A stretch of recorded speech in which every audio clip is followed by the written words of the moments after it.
A service of KIBMradio.com, the Internet's home for an all old-time radio.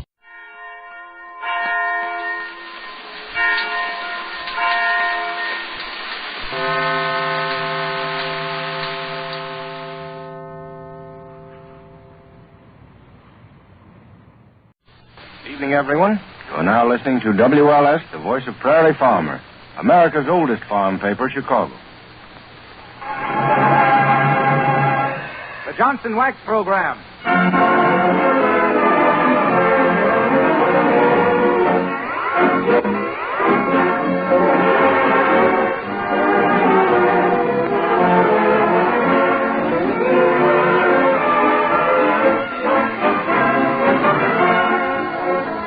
Good evening, everybody. The makers of Johnson's Wax negotiate a neat and nifty New Year narrative with nutty nip-ups and some notable novelty numbers by Rico Marcelli's orchestra, Emery Darcy, and those celebrated and celebrating self-starting citizens, Fibber, McGee, and Molly.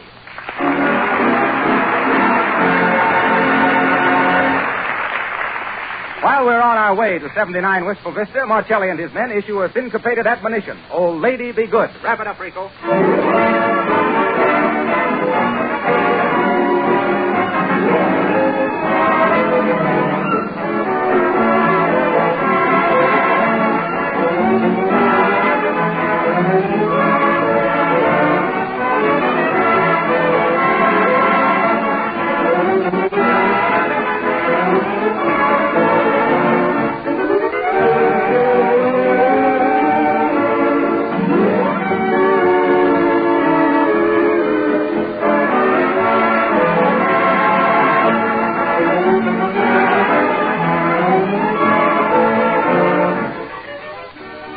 You can have beautiful polished floors in a few minutes' time if you use Johnson's Glow Coat, the remarkable liquid polish that requires no rubbing or buffing.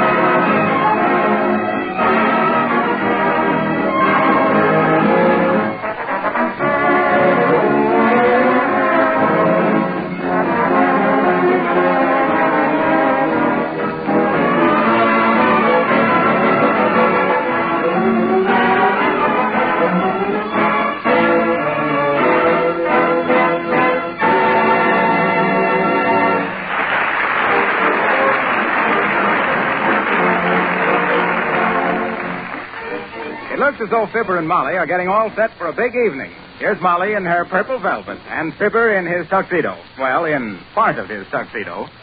Hey, Molly. Say, if you don't quit bothering me, McGee, New Year's Eve will be over before we get any place. Molly, did you put them little dinguses into the what's-this? Talk sense. Oh, shucks, you know, them studs into my shirt. Did you put them? No, but I will. But I don't know about that stiff shirt, McGee. Huh? When I took it out of the box, 5 moths flew out of it. No, don't worry about them, Molly. We'll be back before they can starve. McGee, what's this newspaper doing on the floor? Huh? Oh, that's the newspaper I had my tuxedo wrapped up in, Molly. My. Look at the headline. Dewey captures Manila. Heavenly days, McGee. Are you going to wear them shoes? Them yellow ones? Huh? What's the matter with them? They're comfortable. I'll have them under the table all evening. Nobody will see them. Oh, yeah? You don't know who'll be under the table before the night's over. You don't wear yellow shoes with a tuxedo, McGee. Who says so? Shucks, I think they look kind of snappy. I got them shined up purpose, too. But you should have patent leather ones, McGee. Patent leather? No, sir. I'm no gigolo. Next thing you want me to carry a rose into my teeth. Oh, hello there, Sil. Come on in, give me a hand. Yeah, sir. I done checked the furnace like you say, boss. She'll be okay till y'all get back. I hope. Well, I hope so, too.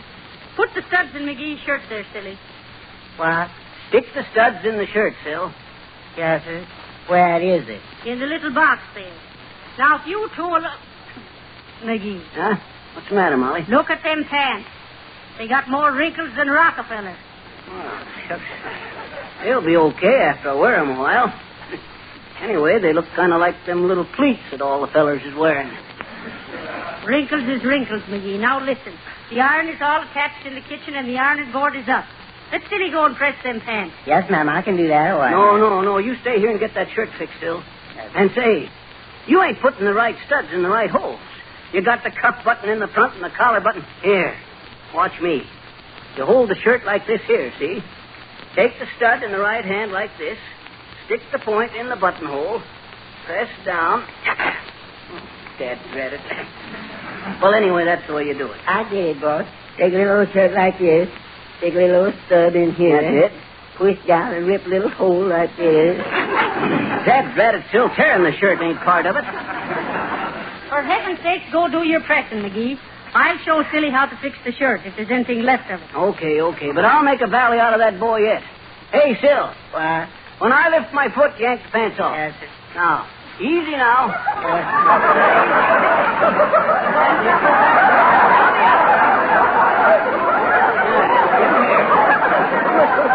Where y'all get them little short, boss? They show it good. My favorite color, look, red and green.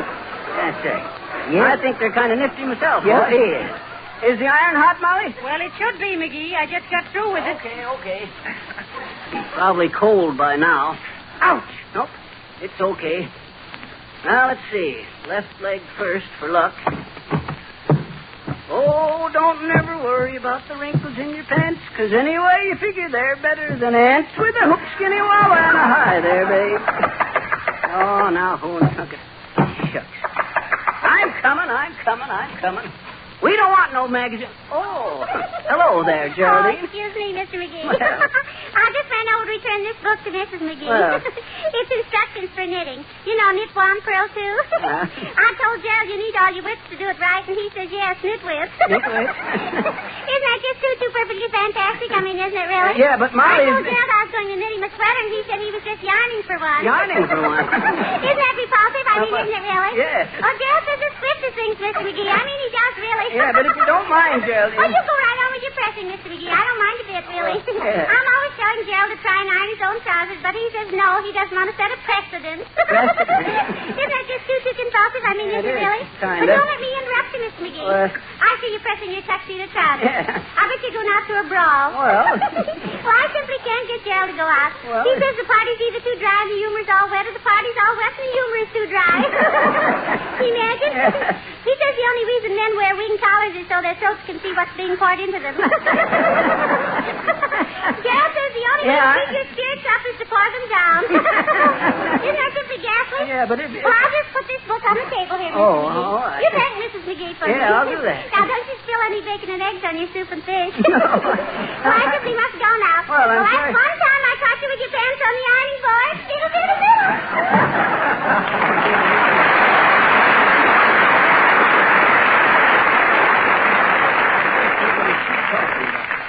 Who was talking to you, McGee? Geraldine, why? Why? You mean you stood there and talked to a lady in your bare shorts? My bit... why, shucks, Molly, I never thought of that. I need... Oh, sure. You think she noticed? Did she notice? Huh? Well, do you know it's most 10:30, McGee? We'll celebrate no New Year's tonight unless you get a move on. Silly? Yes, ma'am. Did you finish putting the studs in the shirt? Yes, ma'am. Is this right here, ma'am? Let's see. Shucks, that's right, Sil. Hey, look at that shirt. Silly, did you wash your hands after fixing the furnace? I was just going to, ma'am, and you said to put the studs in the old shirt, ma'am. Heavenly days. Look at it. Looks like Exhibit A at the Fingerprint Bureau. Well, it's the only one you got, McGee, and you'll have to wear it. Here. Stick your arm through it. Okay. You finished pressing the pants, Sil. Yes, sir. There you are, McGee. Here's your collar. That collar? Oh, shucks, Molly. I'm going to wear a soft collar. You do nothing of the kind. It ain't done, McGee. Oh, now, don't give me that stuff, Molly. I know what's did. Why, when I was in Baltimore, that's before I was married, you know what they called me? Is it fit for a lady's ear? Yes, sir. Broadcloth McGee, they called me in them days. Broadcloth McGee, the big shot Beau Brummel of the Baltimore Bachelors. Why, shucks, I mind... Hold still, Beau Brummel. Had it, Molly. That's too tight. I can't even breathe. Oh, there goes the button. Pick it up, McGee. Okay. You would have to roll away under the stove. For heaven's sake. There you went and ripped the shirt some more. Now look at it. Ripped in 3 places, the buttonhole tore, still his fingerprints all over it, and the collar button lost. Well, thank heavens the pants are all right, at least. No, ma'am. What's that, Silly? I said no, ma'am. That flat iron burned a little old hole right through him.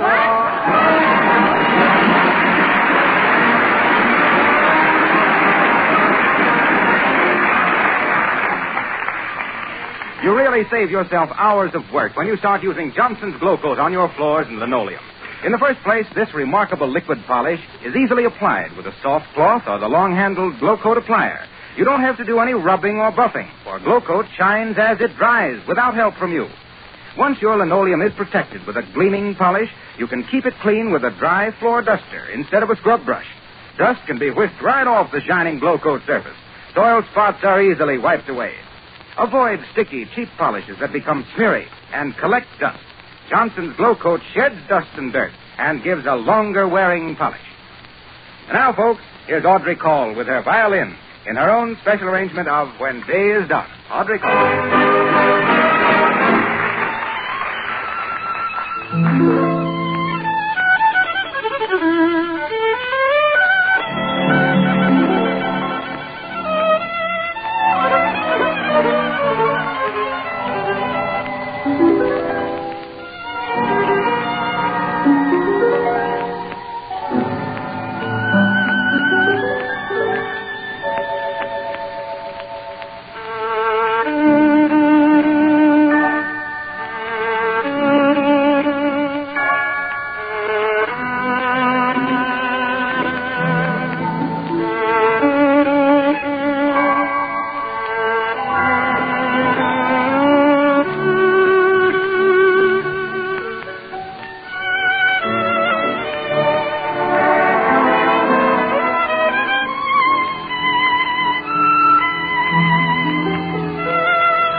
And here are the Merry McGees leaving the house for their big evening. McGee, did you lock the door good? Yep. Say, lift your coattail till I see if the cat shows. Oh, what's the use? You can't see it without me lifting the tail of the coat. Who's going to go around lifting up my coattail all night? Oh. Well, hurry up and get in the car, McGee. Okay. It's close to 11 o'clock now. Where are you going, Sylvie? Home, please, ma'am. Oh, no, you don't, Sil. You got to chauffeur us. Come on. Get her started whilst we get these here paper hats on. How does this look, Molly? Terrific, McGee. Where's mine? Here you are. Heavenly days will freeze in them, McGee. But who cares? Yeah, who cares? Happy New Year! Happy New Year, silly! Yes, ma'am, I guess so. Come on, Molly. Get in. Are you ready, Sil? Yes, sir. Okay. To the Wistful Vista nightclub, boy. And don't spare the horses. What horse? Oh, skip it. Whip it. Skip it. Get going, silly. Yes, sir. Here goes.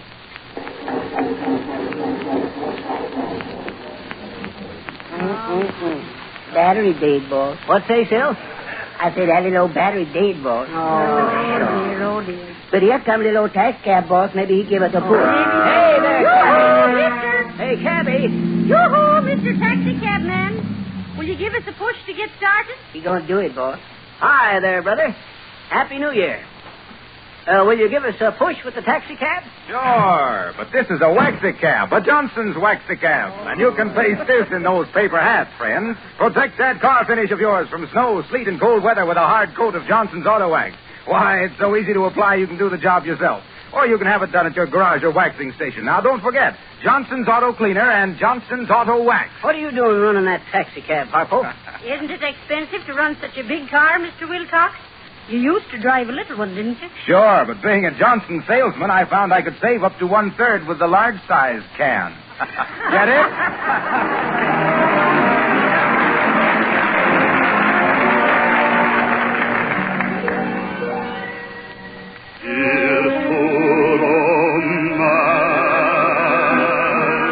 For you and me, my dear, dear romance, long may it linger here to your joy,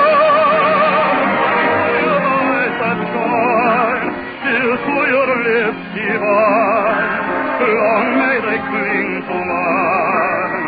I give a toast to every star above, here to this night, to all we're dreaming of. I drink to you and to the birth of love, here's to romance, here's to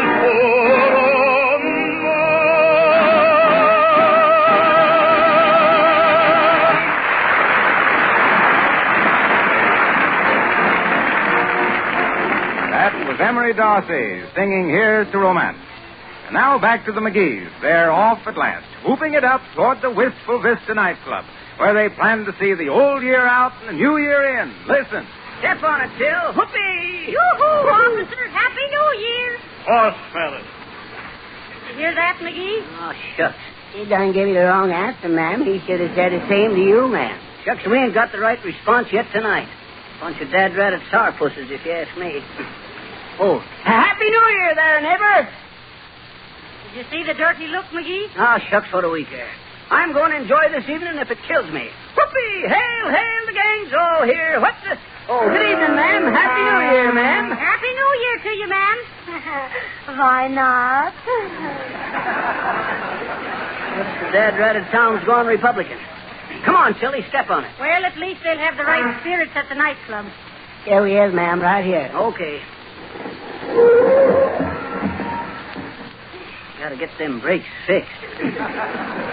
Come on, silly, we ain't got much time left. You go somewhere and wait for us, silly. No, ma'am, I'm waiting in the club here, ma'am. What's that, Sil? I say I'm waiting in this little club. What you mean you're waiting in this club? Waiting table, ma'am. Oh, waiting table in the nightclub here, are you? Yes. I didn't know that. Shucks, why didn't you say so, Sil? I didn't know it myself, but I read it in this little old radio script, boss. Well, come on, McGee. Leave the car here. Are you sure it won't freeze up? Yep, you can't. There ain't no water in it. My, it's a real quiet evening for New Year's Eve, McGee. Sure, but you just wait till 12 o'clock comes and watch things bust loose, Molly. Well, here we are. Check your hats and coats, sir. Want to check your coat, Molly? No, I'll take the rap as usual. Good evening, sir. I'm the head waiter. Oh, Happy New Year, Bud. Thank you. Are we too late to get a good table, Mr. Head Waiter? Oh, no, I believe I can place you nicely. Walk this way, please. Oh, I can't, Bud. I ain't bow-legged like you. Oh, McGee, you're so funny. Why, it's real quiet in here, considering. Yes, madam, we run a very orderly club. Hey, your voice is kind of familiar, Bud. You know a fellow by the name of Harpo Wilcox? Why, you mean the famous Harlow Wilcox? Yeah, that's right. The one who's always talking about Johnson's Glow Coat, the no rubbing, no buffing floor polish that shines as it dries in 20 minutes? That's the feller. The one who talks about the attractive yellow can with the red stripe and the name Johnson's Glow Coat? That's him? Sorry, madam, I don't know him. Oh. Well, here you are. I think you'll like this table. You can see the floor show very well from here. That's fine. That's using the old head waiter. Yeah.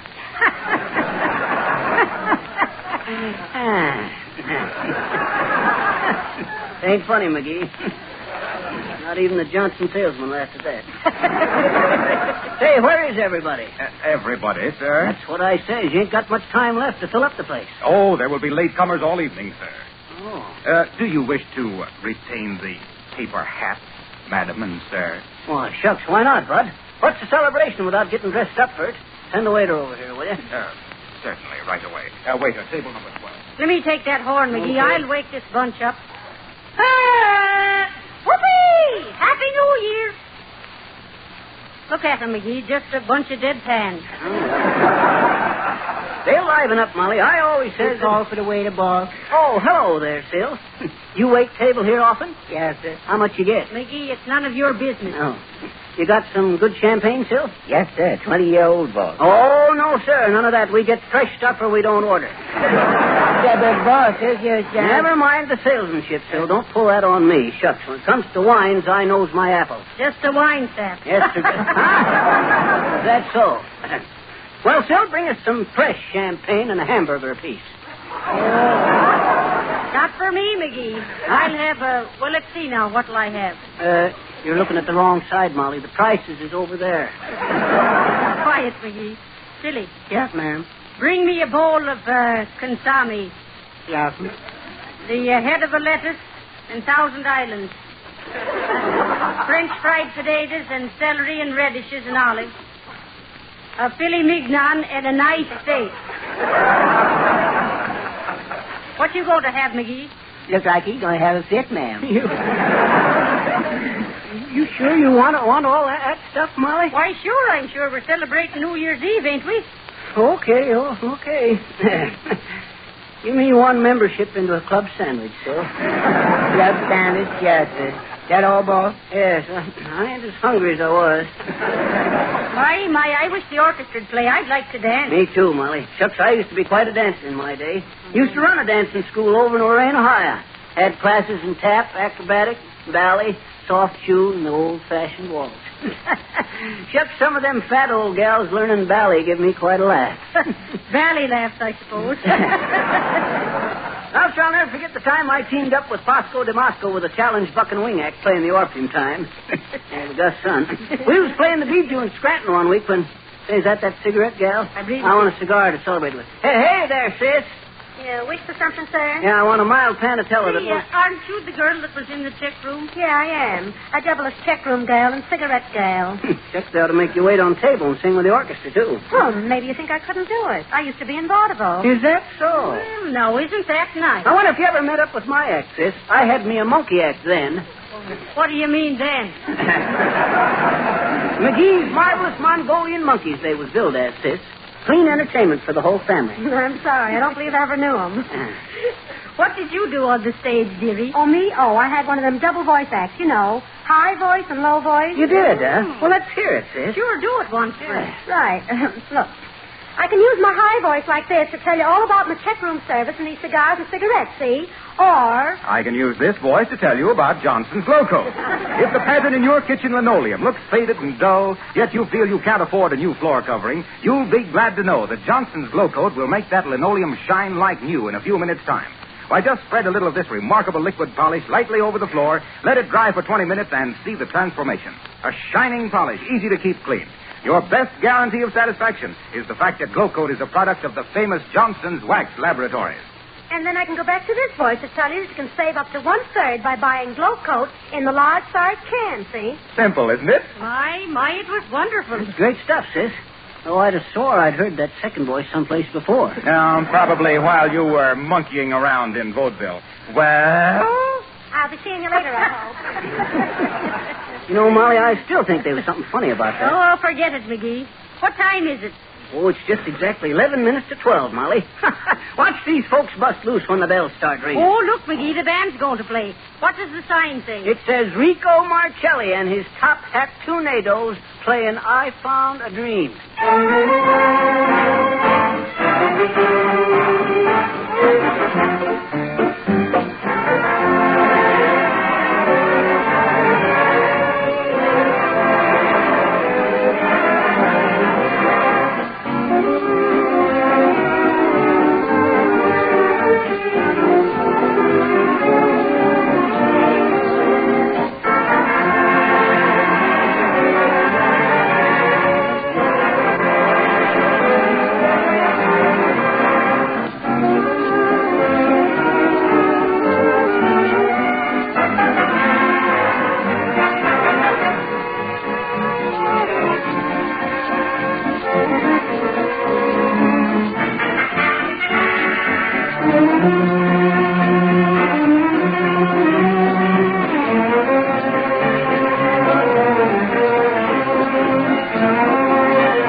About 1 minute.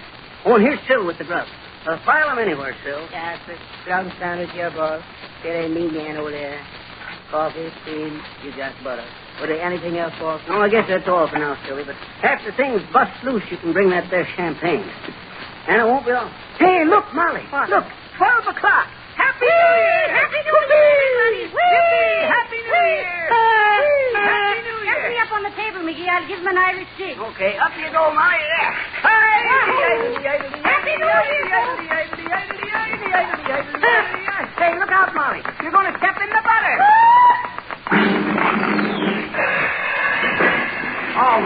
All right. What's going on here? What are you people doing? Help me up, McGee. Okay, Molly. Happy New Year, Mr. Headwaiter. Happy New Oh, Year. look so sour, Bud. Happy New Year. Listen here, I'm sorry, but you'll have to leave. We can't have this disturbance in a respectable nightclub. Where's your New Year spirit, you Lugan? Well, what's the matter with everybody here, Bud?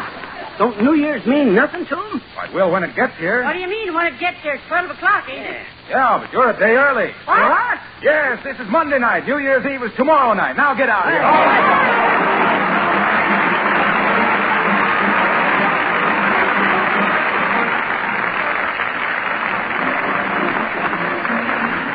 And so, until next Monday night at this same hour, when it will be the New Year, may we wish you health and prosperity in 1936. May your future gleam like a coat of Johnson's Glow Coat. By the way, you save 1/3 on the large size Cayenne. This is Wilcox, folks. Auf Wiedersehen.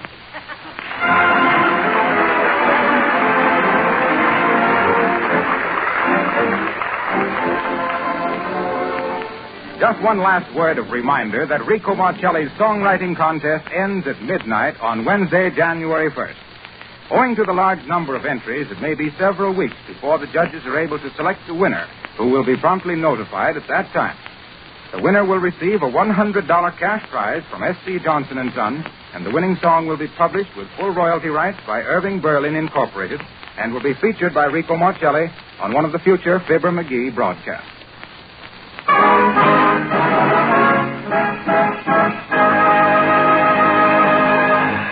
This is the National Broadcasting.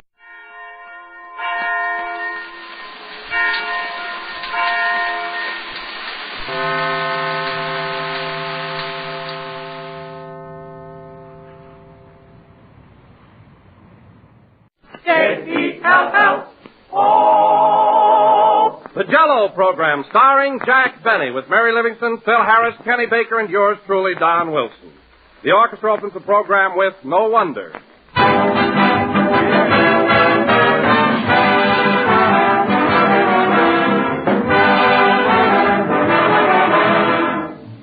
Well, here we are at the beginning of another year, and Jello wants to send greetings to all of you. And we've received a letter that makes a swell New Year's greeting for us.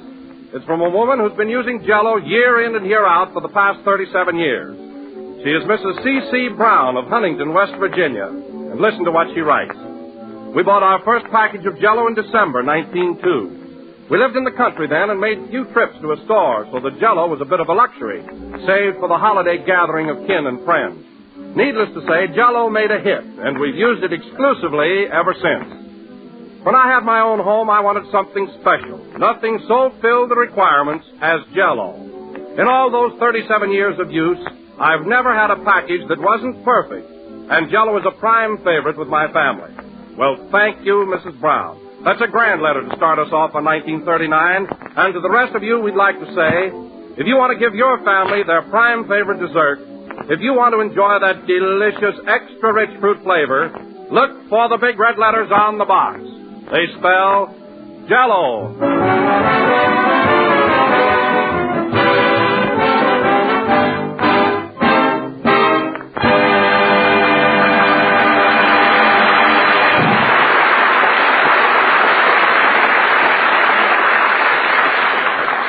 And now, ladies and gentlemen, this being the first day of the new year, it behooves me to introduce the star of this program in a manner befitting his dignity and position. Well.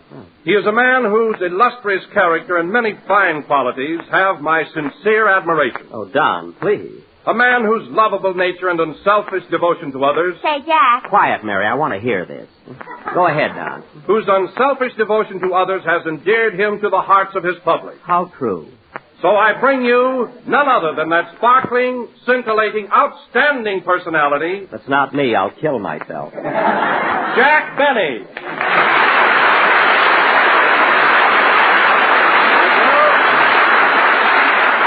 Thank you.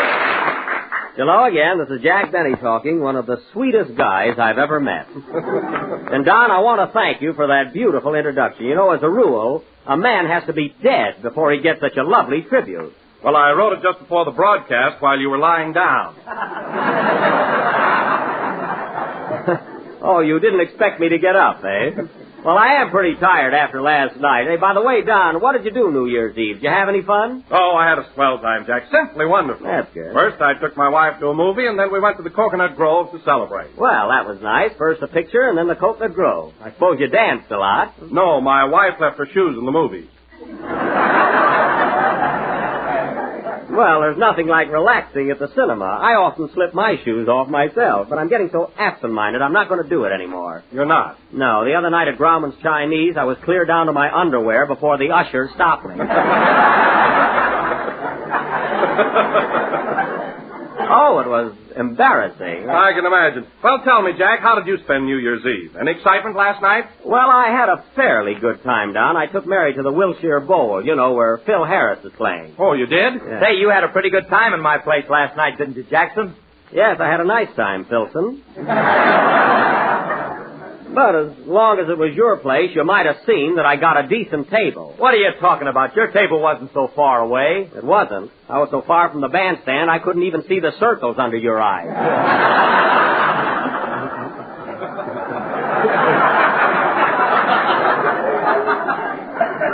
It's a fine table. Oh, you're exaggerating, Jack. There were a lot of people sitting behind you. Listen, Phil, the only people sitting behind me were from Pasadena, and they were home at the time.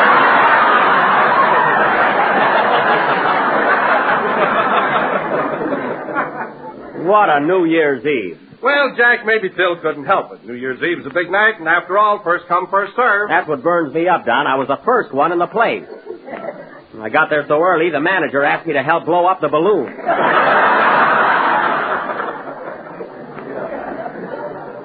How do you like that? Well, you got paid for it, didn't you? That's not the point. Now, let me tell you another thing, Phil. I don't mind my table being far away, but the next time you seat me behind a post, please see that there's a knothole in it. Behind the post. What are you talking about? Oh, never mind. Hello, Jack. Happy New Year. Happy New Year. I was just telling Phil about the fine table he gave us last night. Imagine seating us behind a post. It burns me up. You're crazy, Jack. We weren't behind a post. We weren't? No, that was a piece of confetti on your glasses.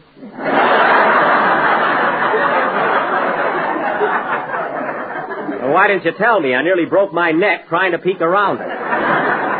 Anyway, post or no post, we were certainly sitting far enough away from everything. Well, I'm glad we were. I was so ashamed sitting next to you with that old-fashioned tuxedo you had on. Why don't you buy a new one? Oh, how often do I wear a tuxedo? Besides, it isn't so old. It isn't? No. Go on. I put my hand in your pocket and pulled out a program from Ford's Theater. Listen, Mary, that suit might be a little out of style, but they're still wearing single...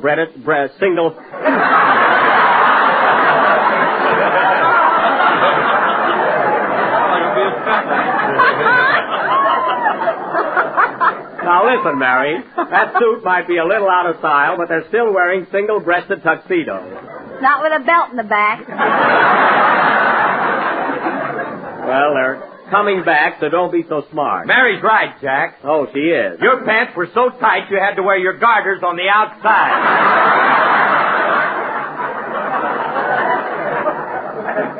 Listen, Maestro, one more crack out of you, and you'll be leading the organ on the Lum and Abner program.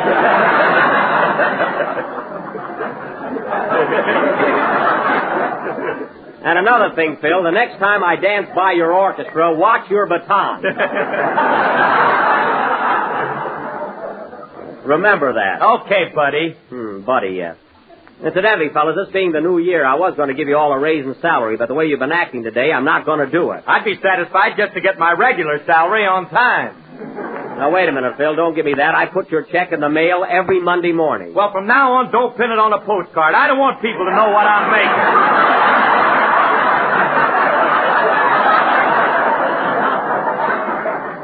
All right, Phil, cut out the beefing. Let's see if we can't inaugurate the new year with a little harmony. Oh, Jack, you want to hear something awful? What, Mary? Here it is, New Year's, and I forgot to write a poem about it. Oh, that's a shame. I'll sit right down and dash one off. Okay, hurry it up. I'll fill in a little time for you, Mary. Ladies and gentlemen, while Miss Livingston is struggling with her latest brainchild, let me remind you that one of the best ways to start out the new year is to have Jell-O for dessert. Darn this pen. It is tempting, delicious, easy to make, and comes in 6 delicious flavors. Hey, Jack, how do you spell knowledge? With an N or a K? With a K. Strawberry, raspberry, cherry. With a capital K? Orange. Yes, a capital K. Lemon and lime, for heaven's sake.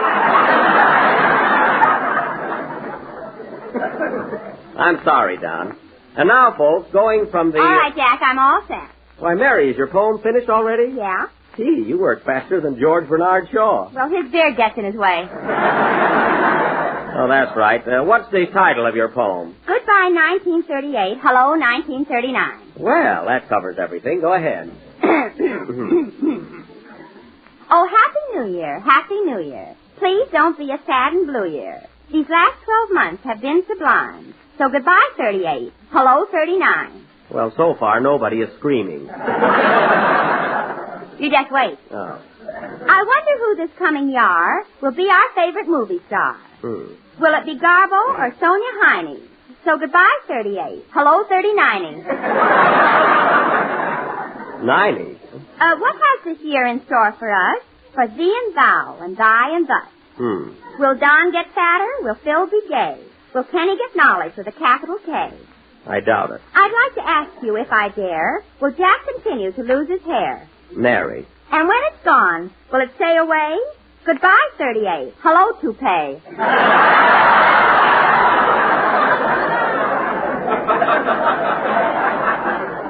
Mary, get to the last verse, will you? It's coming up now. That's good. Oh, Happy New Year. Happy New Year. Please don't be a sad and blue year. We will give you one more chance. So goodbye, Broadway. Hello, France. Well.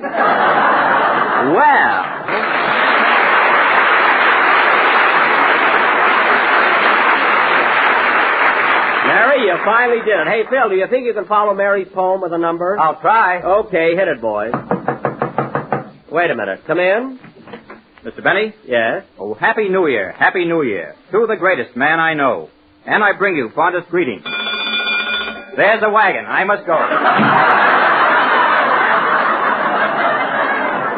Well, I'm glad they let him out for our program. Play, Phil.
Say It With a Kiss, played by Phil Harris and his original orchestra. And now, ladies and gentlemen... Original? Yeah. Wait a minute, Jack. This isn't the band I started out with. I don't mean that, Phil. I mean when they look at their music, they still play something original. And speaking of the band, Phil, you'd think that they could start out the new year by dressing a little better. Where'd they get those awful-looking neckties? Aren't they atrocious? They certainly are. Where'd they get them? I gave them to them for Christmas. Oh. And saying that reminds me, Phil, that was some Christmas present you sent me. You must have been under the weather when you bought it. Oh, no, I wasn't. I was sober as a judge when I bought your gift. You were not. I was, too. Then let me ask you something. What use have I got for a porthole?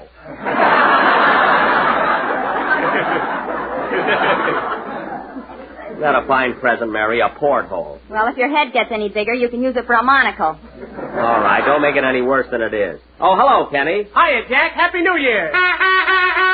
Well, Kenny, I see you're still celebrating. You must have had a good time last night. I'll say. I didn't get to bed until 10 o'clock. Gosh, I'm a wreck. Kenny, how can you be a wreck if you went to bed at 10 o'clock? I slept in a folding bed and I forgot to pull it down. Well, it's none of my business, Kenny, but would you mind telling me how you got into a folding bed without pulling it down first? I'm not going to tell till I get it patented.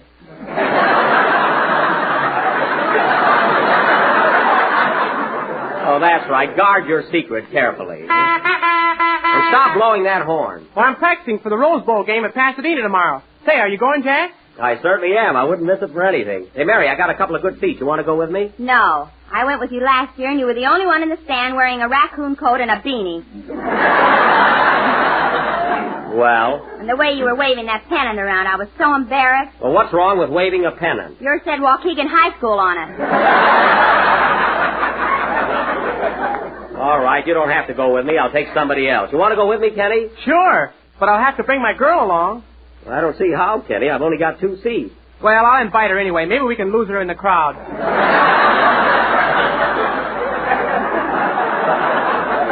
Yes, that ought to solve our problem.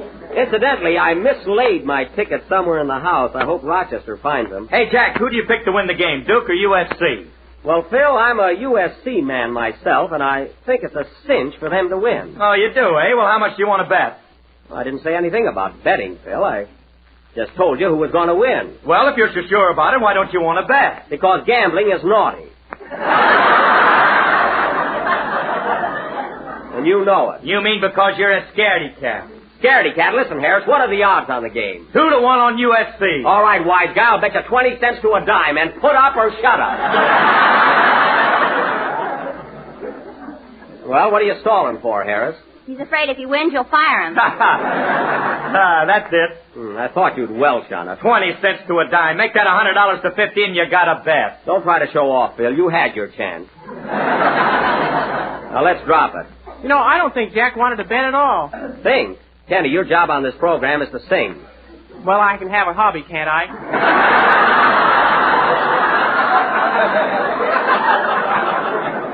You better stick to stamps, Kenny, and go ahead with your song so we can get to do our play tonight. Okay.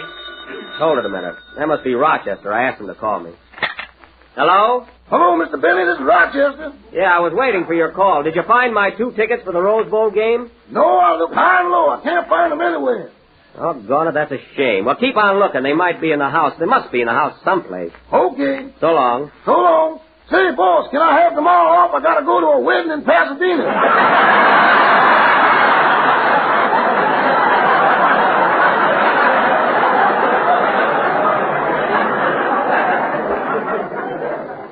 A wedding in Pasadena. Tell me, Rochester, who's getting married? What was that, boss? I said, who's getting married in Pasadena tomorrow? Oh, aunt of mine. An aunt of yours, eh? Who's she marrying? Some fellow that's going to be my uncle. Uh-huh, I see. Now, at what time does this wedding take place? They kick off by 1:30. What's that? What did you say? Nothing. Keep quiet, operator. Rochester, there was no operator on the line. Now, you found those Rose Bowl tickets, didn't you? Well, You found those tickets, didn't you? Am I under oath? Answer me. Did you or did you not find those tickets? Sing, Kenny. Listen, Rochester, when I get home tonight, I want to find those 2 tickets on the dresser in my bedroom. Okay, boss. Happy New Year. Go ahead and sing, Kenny. That Rochester. The only way I can keep things in my house is to nail him down.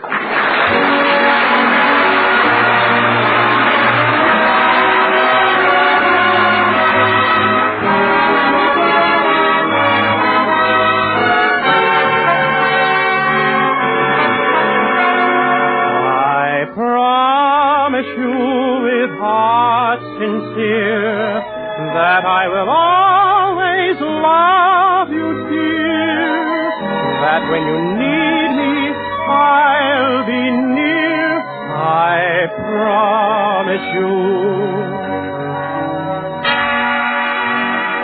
My love for you is as great as a love can be. Yet words couldn't quite express the way that I feel.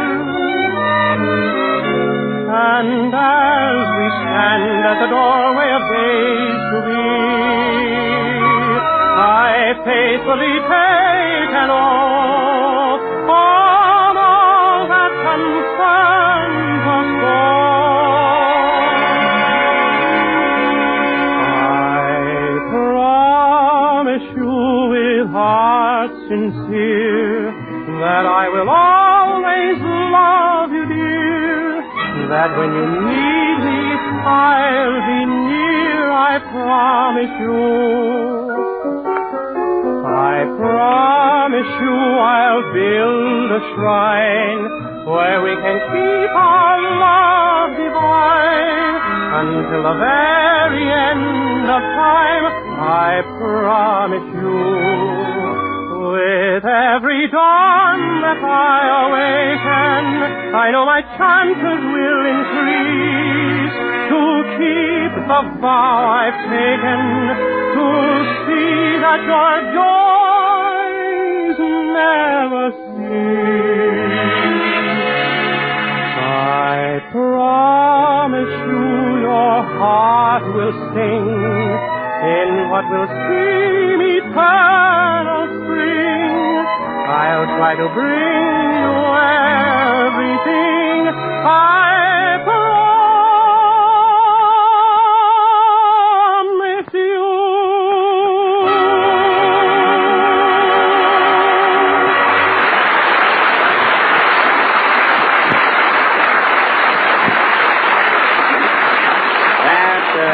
That was I Promise You, sung by Kenny Baker. And, Kenny, that was very good for a fellow who stayed up until 10 o'clock. Your voice hardly showed it. Oh, I'll put myself together in a couple days. I hope so. And, Kenny, if you got to bed at 10 o'clock last night, how'd you get those awful circles under your eyes? I painted them on. Ain't I nuts? You sure are. And now, ladies and gentlemen, for our feature attraction this evening... I was going to paint wrinkles on my forehead, but my mother wouldn't let me. Well, she was right. And now, ladies and gentlemen... If I was Kenny's mother, I'd trade him in for an Airedale. Now, Mary, Kenny's mother wouldn't do that. And now, folks... We've got an Airedale. All right. If you two will quiet down, I'd like to get on with our play. And now, folks... You know something, Kenny? I never met your mother. Oh, you didn't? Phil, for heaven's sake, who cares? Now, let's get on with the play. Everybody's butting in here but Don. Well, I met Mrs. Baker. Oh. Well, I'm very happy to know it. And now, folks, going from Mrs. Baker to our feature attraction of the evening, this being the first day of the new year, tonight we are going to present an original play, a sort of a New Year's fantasy, entitled The New Tenant, or Goodbye 38, Hello 39. Now, I will... You stole that from my poem. Mary, that was just a coincidence, believe me. Now, in this fantasy, I will play the part of 1938. And Mary... You know, Jack, I read this play 4 times, and I still can't understand it. Well, in the first place, Kenny, our play is a little too deep. And in the second place, you're a little dope. Now, I will be 1938, and Mary will be Mrs. 1938, my loving, loyal wife. And we have 12 children. What are you laughing at? I don't know. It's censored. And keep still. Now, our play opens in the home of Mr. and Mrs. 1938, who live in a big round house called the Earth.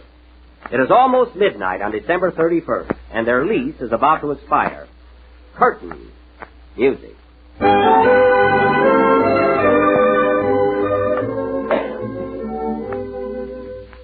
Oh, Mariah. What do you want, Pa? Better hurry up with that packing. The landlord said we've got to get out by midnight to make room for the new tenant. The new tenant? Who is he? Oh, some little nudist by the name of 39. He don't know what he's getting into, does he, Ma? Nope. This house sure has been a mess, ain't it? You said it. Remember a couple of months ago when the bathtub ran over and got New England soaking wet? I sure do. And say, Pa, what about the time last spring when the roof leaked and we had to hang Los Angeles out to dry?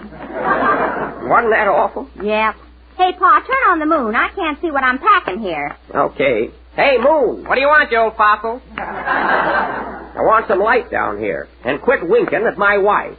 Okay. Say, you want some milk, too? Milk? Yeah, a cow just jumped over me. Well, I'll be darned. Quit gabbing, Pa. We ain't got much time. That's right. Darn those shooting stars, they're having a feud again. Doggone it, Pa. Even with all our troubles, I kind of hate to leave here. So do I. After all, we did have a lot of fun. Remember the time that scallywag Howard Hughes flew around our house in 5.5 days? Do I? He sure had me dizzy. And then that fella Corrigan, he started to fly from the kitchen to the parlor, and the darn fool ended up on the back porch. Say, Pa, did you pack up all the swing music? I'm doing it now. Blackfoot Bluesy with the Floyd. Might as well take that with us. Say, Ma, it's 5 minutes to 12. We better start rounding up the kids. Where are they? Well, January, February, and March, they're outside playing on a cloud. Oh, where's April? He's taking a shower. Oh, he's always doing that. The rest of them around here someplace. Well, tell him to stick close. We're going to leave in just a few minutes. I wonder who that can be. I'll go over and see. A tisket, a tasket. Boy, am I sick of that. Well, look who's here. Who is it, Pa? It's old man Mars from across the Milky Way. Hiya, Mars. Hiya, neighbor. Heard you were leaving tonight, so thought I'd drop over and say goodbye. Well, that was mighty sweet of you. Say, I sure handed you a scare a couple of months ago, didn't I? You certainly... Hey, what was the big idea, anyway? Well, I really didn't mean it. I was lighting a cigarette, and I reached down in the Hudson River to put the match out. And what happened? Well, my hand slipped, and I gave New Jersey a hot foot.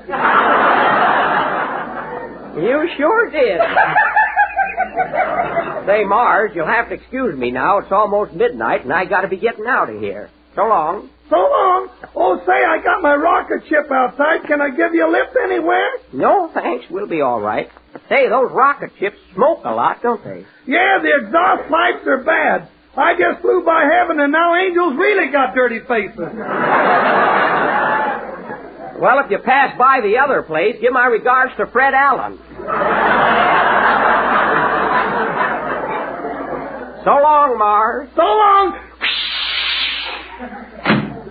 Well, Ma, it's almost midnight, so put on that silly hat of yours and let's get going. Okay, Pa. There's the first stroke of 12.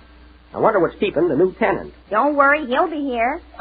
Doggone, Ma, I forgot to find out where we're moving to. Thought you bought a place over on Jupiter. No, but I took a look at Venus. Time's a-fleeting. We can't leave until that little brat gets here. That must be him now. Yep. Come in. Well, hello, young fella. Are you the little New Year? I ain't Bobby Green. Well, my boy, come right in. Well, this is it, young man. Tell me, what do you think of your new home? Boy, what a dump. This house could stand a lot of fixing up. I know it, son. A lot of things wrong here, my boy. Yes, sirree. That Spanish shawl on the piano there is all ripped and torn.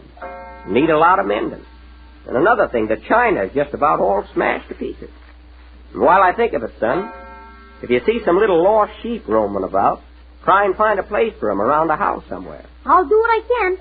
For heaven's sake, let's get going. Just a second more. Now, there's just one more thing, young fella. What's that? May not sound like much, but it's a mighty big issue. Your greatest worry, my boy, is going to be to pick out a Scarlett O'Hara. That had me groggy all year. Come on, Pa, you're talking too much. I'm coming, Ma.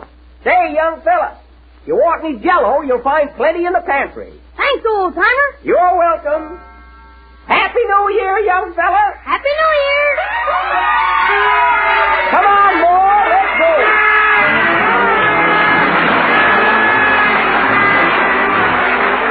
Here's a swell new dessert for the holiday season. It's one the whole family will enjoy, and it's easy to prepare. It's Jell-O butterscotch pudding. And until you've tried it, you don't know just how delicious a pudding dessert can be. Creamy smooth, rich and tasty, with that real old-fashioned butterscotch flavor that will bring the family back for more. Then try the new Jell-O vanilla pudding, tempting, delicate, and full flavored. And the Jell-O chocolate pudding, smooth and chocolatey, the kind that Mother used to make, but far quicker and easier. For all three Jell-O puddings take next to no time to prepare. There's only a few minutes cooking required. You'll find the simple directions on every package. And these new puddings will be a real surprise to you, for they're just as good as your own. Made with the same fine, wholesome ingredients, with a taste and texture you'll say is perfect. The best way to buy is to get 3 packages at a time. So ask your grocer for Jell-O butterscotch, vanilla, and a chocolate pudding. The real homemade kind. This is the last number of the 14th program in the new Jell-O series. And we will be with you again next Sunday night at the same time. Are you listening, Tommy? And now, ladies and gentlemen, I would like to announce that in response to many, many requests, and owing to a renewed and timely interest, we are going to present our version of Walt Disney's famous picture, Snow White and the Seven Dwarfs, next Sunday night. So if you missed it the first time, folks, be sure and tune in. And if you heard it, tune in anyway, as we're going to have a brand new Prince Charming. Guess who, folks? Oh, Andy, you gave it away. Good night, folks.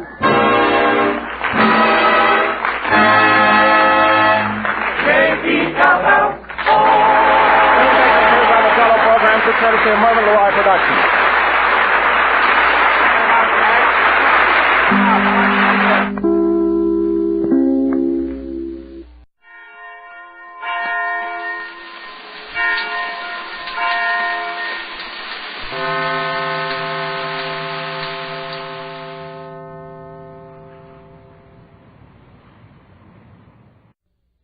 From Hollywood, the Raleigh Cigarette Program, starring Red Skelton with Ozzie Nelson and his orchestra, Harriet Hilliard, and Wonderful Smith.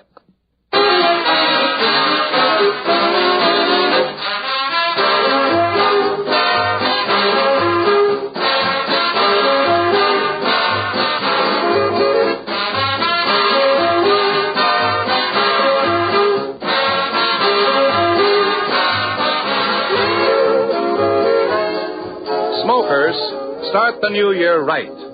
Switch to Raleigh cigarettes. Raleigh's are better cigarettes made with better tobaccos. And you can prove this all-important fact for yourself. Compare the open ends of a pack of Raleigh's with any other cigarettes. Yes, any others. You'll see the tobacco in Raleigh's is unmistakably more golden in color. And what does this mean? Any expert will tell you that golden tobaccos are choicer, more expensive. Yes, you can see for yourself that Raleigh's do give you the finer tobaccos. A blend of 31 of these more expensive golden tobaccos. And remember, Raleigh cigarettes give you valuable coupons, redeemable for over 70 luxury premiums, and for defense bonds and stamps. When you save Raleigh coupons for defense bonds and stamps, you help defend your country. With so very much to offer, friends, it's easy to understand why more and more smokers, every day, are switching to the pack with a coupon on the back. Raleigh cigarettes.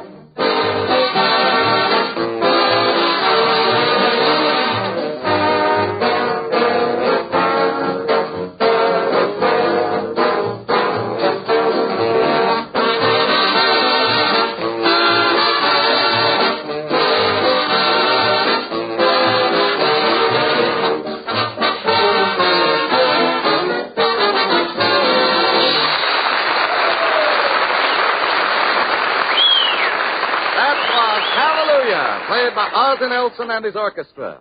And now we bring you the star of our show, Metro-Goldwyn-Mayer's bright young comedian, Red Skelton.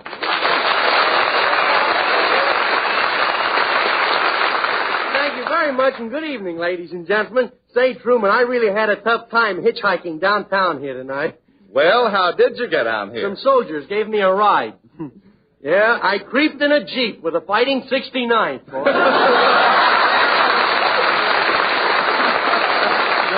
Audience, too, tonight, you know. Say, by the way, Truman, did you have a nice Christmas? Oh, yes, Red, I did. And say, I sure want to thank you for the beautiful present you gave me. Oh, did you like it? Yeah. I've always wanted a bicycle pump. Yeah. And by the way, Red, did you like those shorts I gave you? Were they shorts? Sure. What'd you think they were? I thought they were slacks, and I wore them bowling last night. Say, oh, hello, Harriet. Hi, Red. Say, I want to thank you for your lovely Christmas present. Oh, did you like them? Oh, yes. How did you ever think of putting initials on Kleenex? I suppose you got other lovely presents. Oh, I'll say. Somebody sent me a perfume bookmark. Really? Mm-hmm. And now when my bookmark slips down and I lose my place, well, all I have to do is just smell along the edge of the book till I come to the right page. Oh. I smelled along the edge of a book once.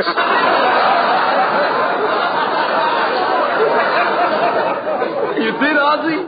Yeah, don't you hate those people who eat Limburger cheese when they read? Say, what did Red get you for Christmas, Ozzie? He got me a very expensive stick pin. It's an heirloom of a famous old American family. Well, how do you know? Well, the stick pin has his name stamped right on it. Wilkie. Nothing. Say, what's the matter with you, Red? You're looking very sad. Well, a very unfortunate thing happened at my uncle's house on Christmas Day. They were having a party, and an awful fight started. Oh, was anybody hurt? Yes, my uncle was stoned to death with last year's fruitcake. Oh, how terrible. No, I'm just kidding. But he did have a lot of drinks. I'll bet he had an awful hangover the next day. Yeah, and there was a little mix-up there, too. Well, there was? Yeah, my aunt mistook a little booklet called How to Put Out an Incendiary Bomb for a book on how to cure a hangover. And did my uncle get sore when she poured that bucket of sand in his face? You have a great family, don't you, Red? Yeah, I saw my brother Christmas, and he was very nice to me. He invited me over. He did? Yeah, he says, come up and see me sometime. We'll open a safe. Well, this is a wonderful time of year. Yeah. Say, maybe you can tell me. I'll tell you what. What are they going to have on New Year's Day in the Rose Bowl? Just roses.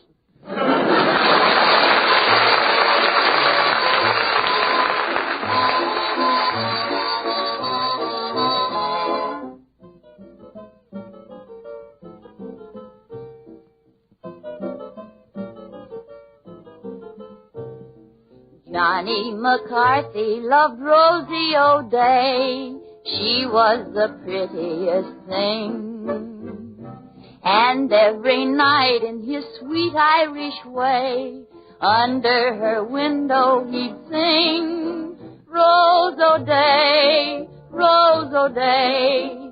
You're my Philagadooshie, Shinnamarooshie, Boulder, Alder, Boom, Tootie, Rose O'Day.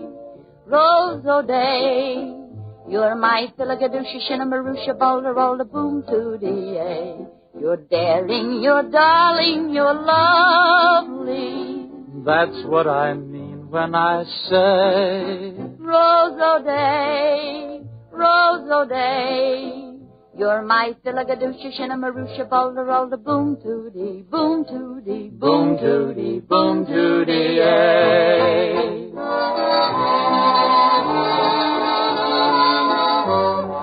Nan Moriarty, Sue Donahue, Mary Malone, and the rest. They all want his favors, but what does he do? Sing to the one he loves best. Would you like to dance, Miss McHilliard? Oh, sure, and I'd love it, Mr. O'Nelson. Let's go. Oh, I'm so sorry. Did I hurt your feet? Well, you did at the beginning, but they're numb now. Oh, go along with you. You're daring, you're darling, you're lovely. That's what I mean when I say Rose O'Day, Rose O'Day. You're my Philagadooshie, Shinnamarooshie, Boulder, Alder, Boom, Tootie, Boom, Tootie, Boom, Tootie, Boom, Tootie,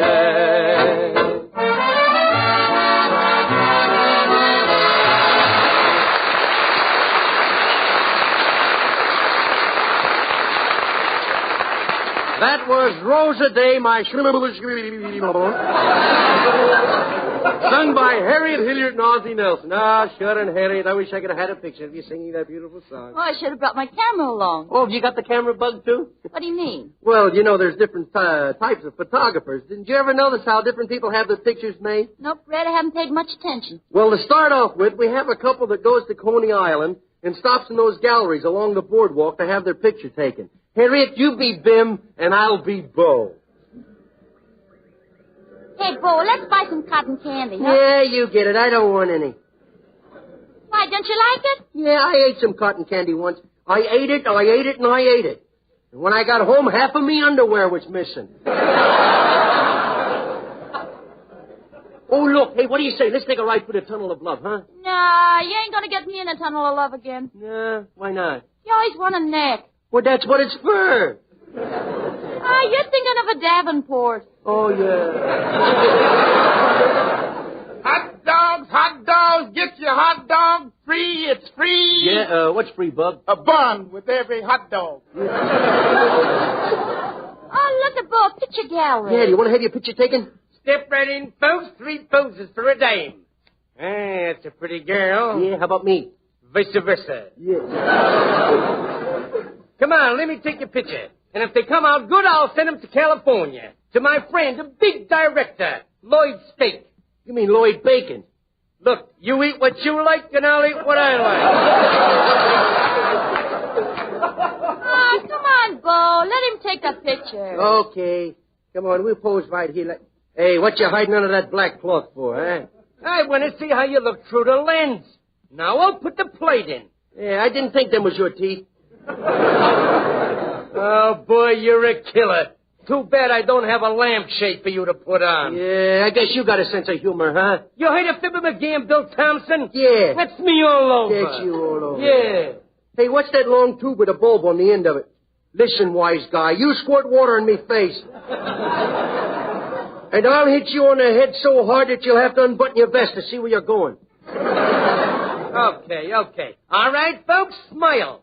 Ooh, I forgot to tell you not to get excited, because I'm out of regular flash powder, so I'm using this gunpowder instead. Oh, is that okay? Well, I look like a dope. Did you ever hear of TNT? Well, that's me all over. That's you all over. Ready? A 1, a 2, a 3. Hey, where's the photographer? That's him all over.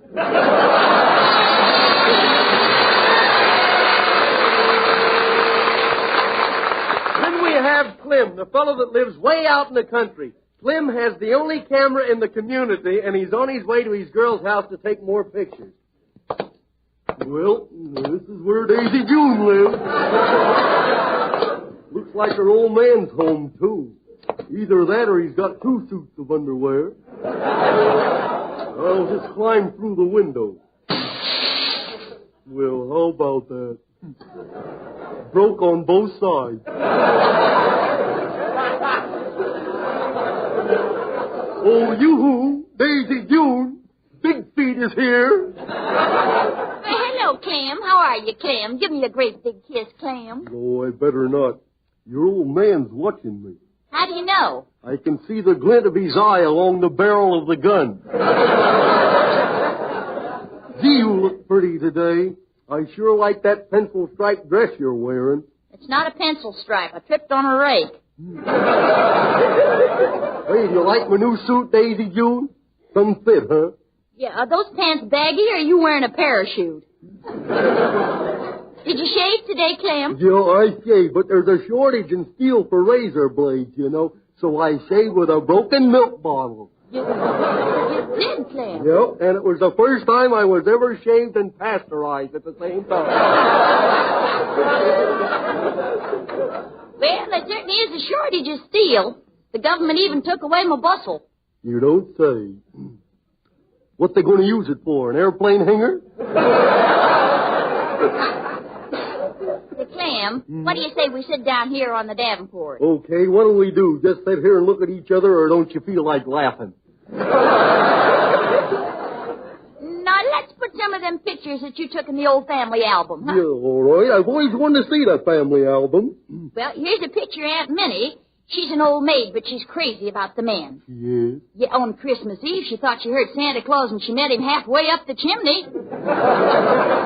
You know, I have an aunt that's a little eccentric myself. She thinks she's Veronica Lake, but she's awful ugly. She's ugly, and she thinks she's Veronica Lake? Yeah, she goes around with her ear combed down over one eye. Clem, I'll bet you were ugly when you were very young. Well, I was. That's a fact. When I was born, the nurse said to my old man, "Congratulations, we think it's a baby."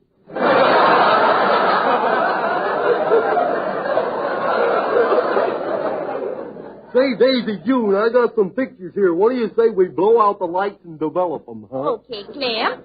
I'll blow out the lamp, huh? Okay. Hey, June! Hey, June! What are you doing with the lights out? Oh, it's Pop. We're developing film, Pop. Oh, that Clem is there, eh? Oh. Where's the shotgun? I'll pop him. Oh, I better get out of here. Don't run, Clem. I've got you covered. Oh, yeah. Clem, did I hit you? Oh, wouldn't you like to know?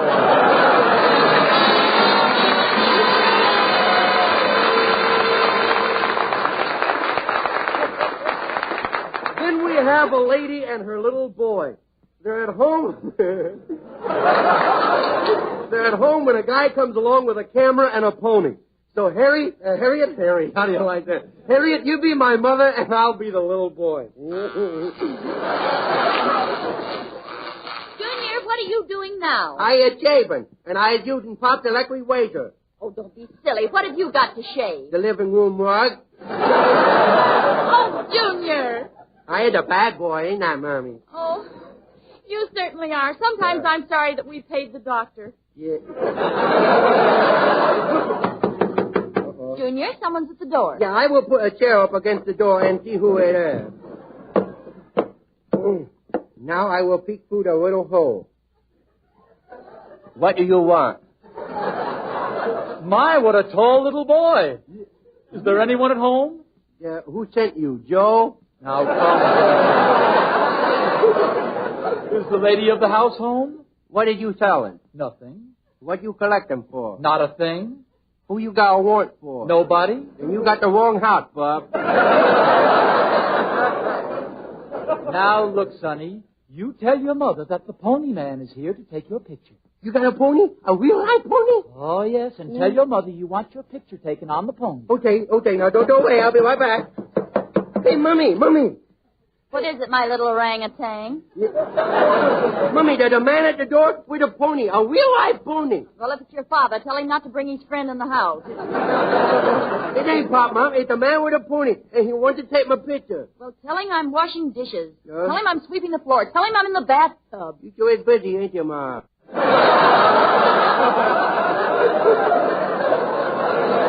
Oh, come on, Mommy. I want to see the pony. Oh, all right. But all I can tell him is no. Well, yeah, let me see the pony. Oh, there's the pony, man. And there is a little pony.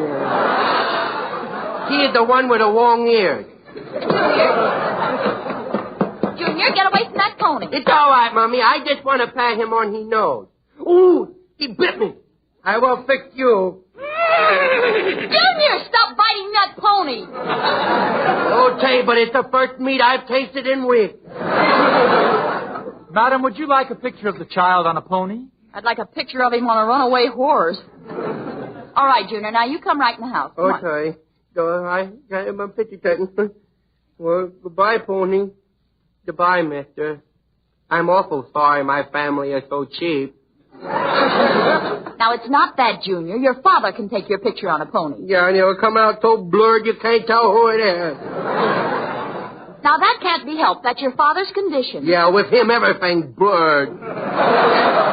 Junior, it's just that he's nearsighted. You mean he's beer-sighted? See, I will never get my picture taken. I will never know how I look when I was a little fellow. I'll have to tell all my friends I never had a childhood. Oh, all right. I'll let the man take your picture. Okay. There now, Sonny, I'll sit you right up on his back. Oh, no. I ain't afraid. I ain't too high over the ground. I ain't too high. Oh, Junior, don't be silly. Your feet are almost touching the ground. He sure is low, ain't he, Mom? Now, hold still while I take your picture. Okay. And don't do anything to make the pony nervous. Okay, I won't. He looked at me. I was sitting on the pony's back. And I just found a great big pin. If I do, I get a whipping. I do it. I will use the pin and go for a wipe. Hey, look, Mommy, I am fighting. I hold aluminum. I hold little player. I hold my Fureclaw.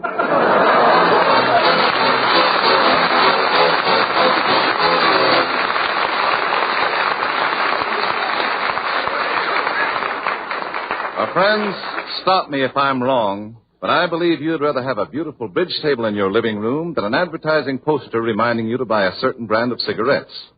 And that's why Raleigh cigarettes advertise to you with premiums. You see, the magnificent premiums you get with Raleigh coupons are a form of Raleigh cigarette advertising. These premiums are bought and paid for out of our profits, just as any other form of advertising. We have adopted this policy, this plan of spending our advertising money with you, so that you profit from each pack of Raleighs you buy. You not only get a finer quality cigarette, made with the choicer, the more expensive gold and tobaccos, but in addition, you profit with bridge tables, silverware, electric clocks, and over 70 more luxurious Raleigh premiums. And in turn, we profit, because each time you see these magnificent premiums, you're pleasantly reminded over and over again that it pays in many ways to smoke Raleigh cigarettes. Frankly, we believe this is good advertising. Friends, think it over, and you'll agree, too. The next time, get the pack with a coupon on the back, Raleigh cigarettes.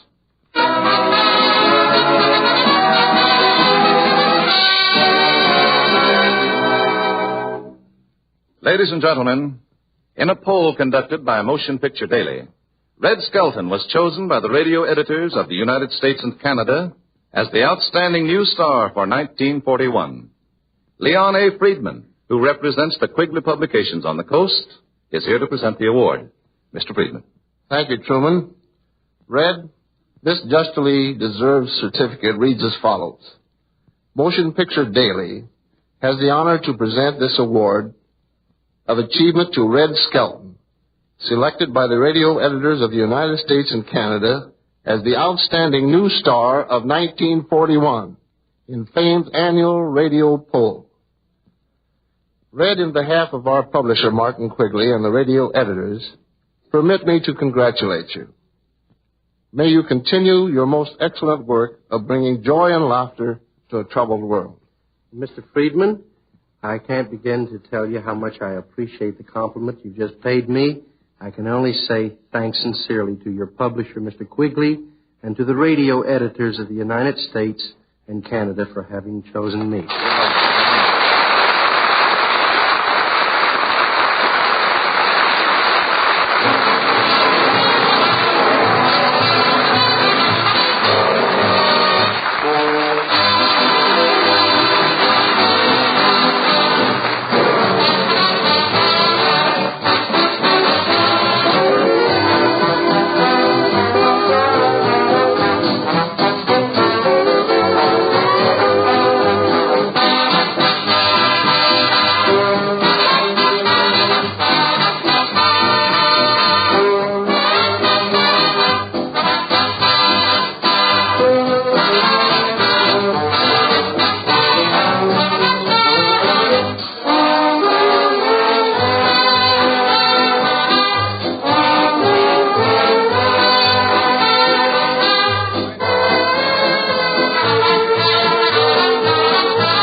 Medley played by Ozzie Nelson and his orchestra. Say, Harriet, did you ever notice a newly married couple having their pictures taken? Oh, yes. Let's do that one, Red. All right. As the scene opens, we find them in their car just leaving the chapel. Well, we're married. Yep, we're married. Yeah. You think it's okay to hold hands now? Oh, gosh, Rodney, wasn't it a lovely ceremony?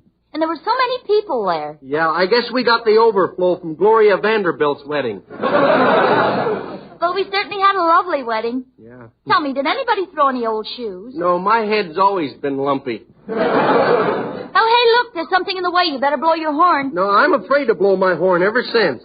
Ever since what? Ever since the finance company built a listening post. Oh, look, here we are at the photographer. Yeah. Well, let's hurry upstairs to the photographer. This tight collar's killing me. Oh, there it went again.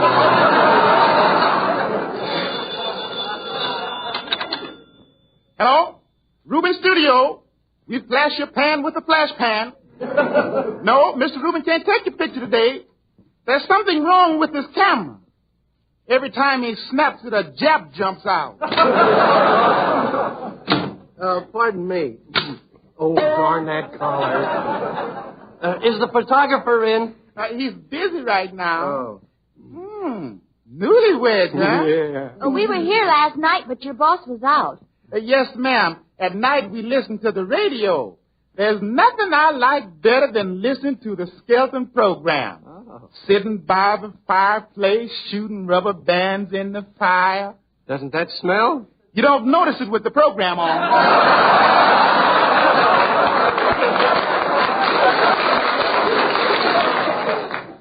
I may have to give the award back, huh? Well, is your boss going to be much longer? No, my boss is not very busy. He's busy right now. But I'll never forget the first time I got married. Oh. My wife says it was a wooden wedding. A wooden wedding? Yeah. Says she married a blockhead.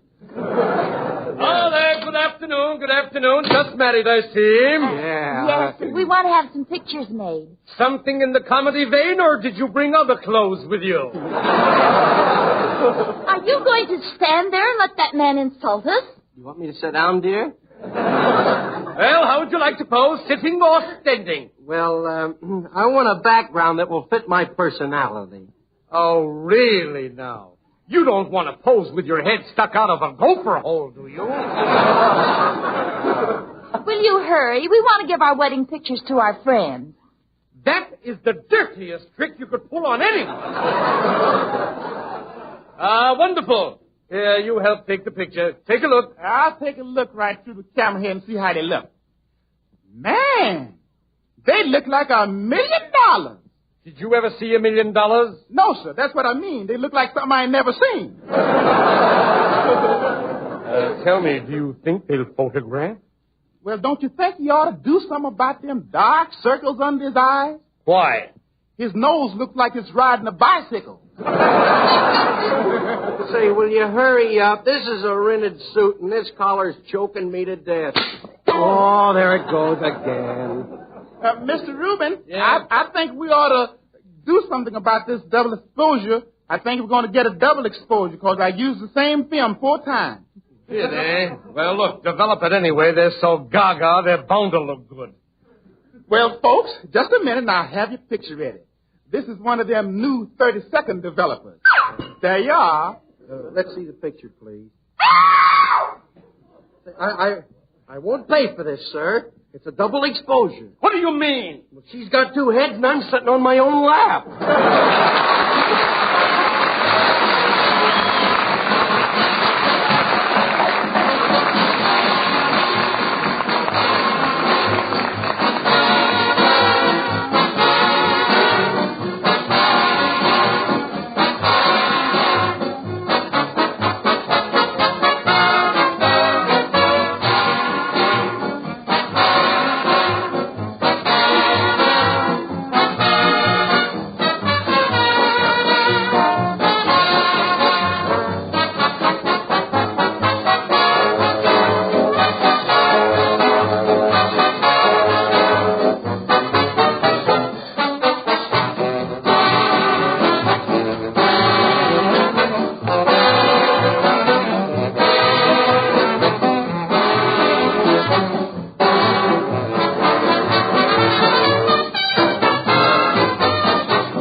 Ozzie Nelson and his orchestra are playing I Know That You Know. And we all know that most of those New Year's resolutions we're going to make are pretty easily broken. But here's one I think most of us will have little difficulty in keeping. That's right, Brad. Gentlemen, resolve right now to get more pleasure from pipe smoking, more all-around satisfaction. And you'll find all of that in Sir Walter Raleigh. Sir Walter Raleigh is better tobacco. It's made from a choicer blend of the finest selected burleys grown, carefully cured and aged to give you smoothness, mildness, mellowness, and a rich nut-like flavor. And Sir Walter Raleigh burns even and cool with a pleasing, fragrant aroma. So, gentlemen, keep your resolution and keep Sir Walter Raleigh in your pipe. Tonight, try a tin of Sir Walter Raleigh pipe tobacco.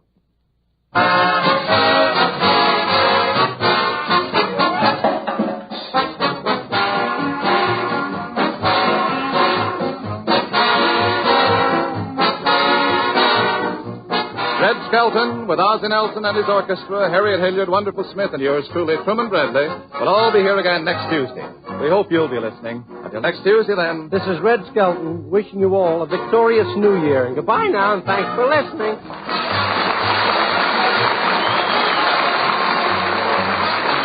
Red Skelton is heard on this program through the courtesy of the Metro-Goldwyn-Mayer Studios. This is the Red Network of the National Broadcasting Company.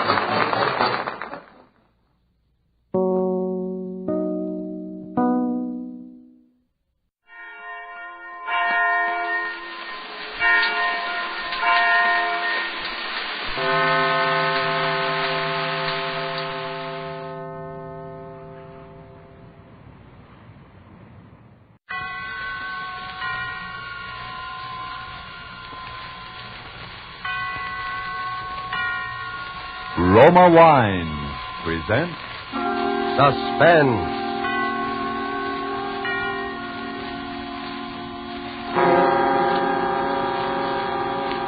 Roma Wines, made in California for enjoyment throughout the world. Salud. Your health, senor. Roma Wines toast the world. The wine for your table is Roma Wine, made in California for enjoyment throughout the world. This is the man in black, here for the Roma Wine Company of Fresno, California, to introduce this weekly half hour of Suspense. Tonight in Hollywood, Roma Wines bring you a distinguished all-feminine cast of stars headed by Margot, Miss Elsa Lanchester, and Miss Janet Beecher. The suspense play which stars these ladies, and which is produced and directed by William Spear, is called Finishing School. Despite the absence of male participants in Ethel Lena White's story, we can promise you there is nothing dainty about the proceedings. And so, with Finishing School, and with the performances, in the order of their appearance, of Margot as Caroline Watts, of Janet Beecher as Melody, and of Elsa Lanchester as Dean Sterling, Roma Wines again hope to keep you in suspense.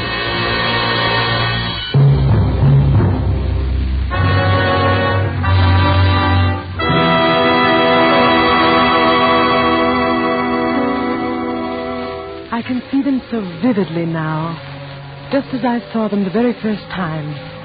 Those high stone ivy-draped walls of Miss Nash's School for Girls. And the first person who greeted me, that amiable soul, Miss Melody. I can see her, too. It was she, in fact, who showed me into my new room and who stood there watching me a moment, smiling. This is your first teaching job, isn't it? How did you know? Well, if you've been around nothing but teachers for 30 years, you'd know, too. Let me guess now. Your subject is either French or... No, it's sport. On the nose. What's your subject, Miss Melody? Mine? Come in. Caroline Watts? Yes? I'm Miss Sterling, the dean. Welcome to the Nash School. Oh, how do you do, Miss Sterling? I've been looking forward to meeting you. Thank you. I wanted you to know about the general faculty meeting in my office at 3 this afternoon. I'll see you then. At 3 o'clock? Yes. Melody? Yes, Sterling. Miss Nash is a little concerned about the new students. You might just check up on supplies for the 3rd floor. It's already taken care of. Oh, very well. I should answer your question, Miss Watts. You see, my subject is housekeeping. Oh, I didn't know. I just supposed that you were one of the teachers. I was, up until a year ago, when Miss Penelope passed away. Oh, yes, that was Miss Nash's sister. No changes like that are inevitable, I suppose. As inevitable as, well, that ugly rumor. Ugly rumor? About Miss Penelope's death. But I hadn't heard any rumor or anything about her death. Oh, then I'm sorry, Miss Watts. I assumed you were that familiar with the school. What was the rumor, Miss Melody? Oh, it was nothing really, not even worth repeating. But I imagine Wait, Miss Melody. Look, I'll hear about it sooner or later. Well, it was just a silly, stupid tale. But somehow it got around that Miss Nash's sister had been frightened to death.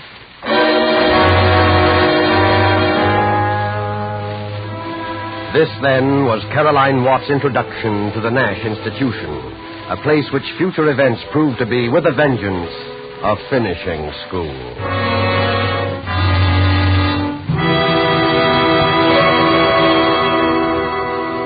Thus, the prologue for tonight's tale of Suspense. The narrative will be resumed in a moment. But first, let's take a little journey. We'll journey to a capital in Latin America. Here at a gay legation party on a lantern-hung terrace beside a garden pool. Listen. Everything is perfect at your wonderful party, including this exquisite wine. It is a wine that helps to bring back pleasant memories. I, of course, agree. It helps good friends such as us to appreciate good food, too. And this sherry has come far to add enjoyment to our legation party. It is of the famous vineyards of California in the faraway United States. See? It is the celebrated Roma wine. Yes, Roma wines are prized in other countries for the great enjoyment their superb quality affords. They are esteemed as something rare, a luxury. But you in America may enjoy Roma fine wines in all the variety of types as an inexpensive everyday delight. So trifling in cost are these fine Roma wines here in America that you can be a most generous host, offering to each of your guests his or her favorite. A delicious, tangy California sherry, a fine California claret or burgundy, or a heavier, sweeter California port. You'll be delighted to learn from your dealer at what small cost you can get an assortment of several types, permitting you now to boast of your private wine cellar. Ask for Roma, R-O-M-A, America's largest selling wine. Roma wine, made in California for enjoyment throughout the world. And now it is with pleasure that Roma Wines bring back to our soundstage Margot, Elsa Lanchester, and Janet Beecher in Finishing School, a tale well calculated to keep you in suspense.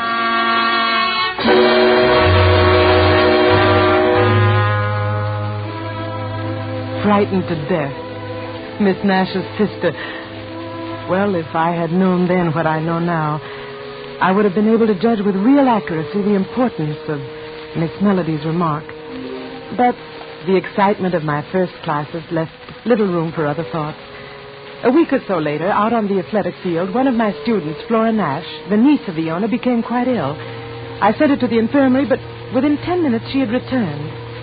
Miss Sterling, she said, had ordered her back. I was furious, and, well, I told her I was going to have it out with that woman. With what? Wait, I know it isn't my place to say this, but please, for your own sake, don't antagonize Sterling. Oh, now, really? I tell you, I know what I'm talking about. Listen, you know Miss Melody, don't you? Of course. Miss Watts. She practically started this school with my two aunts. When Miss Penelope died, everybody thought she'd move up to take her place. But she didn't.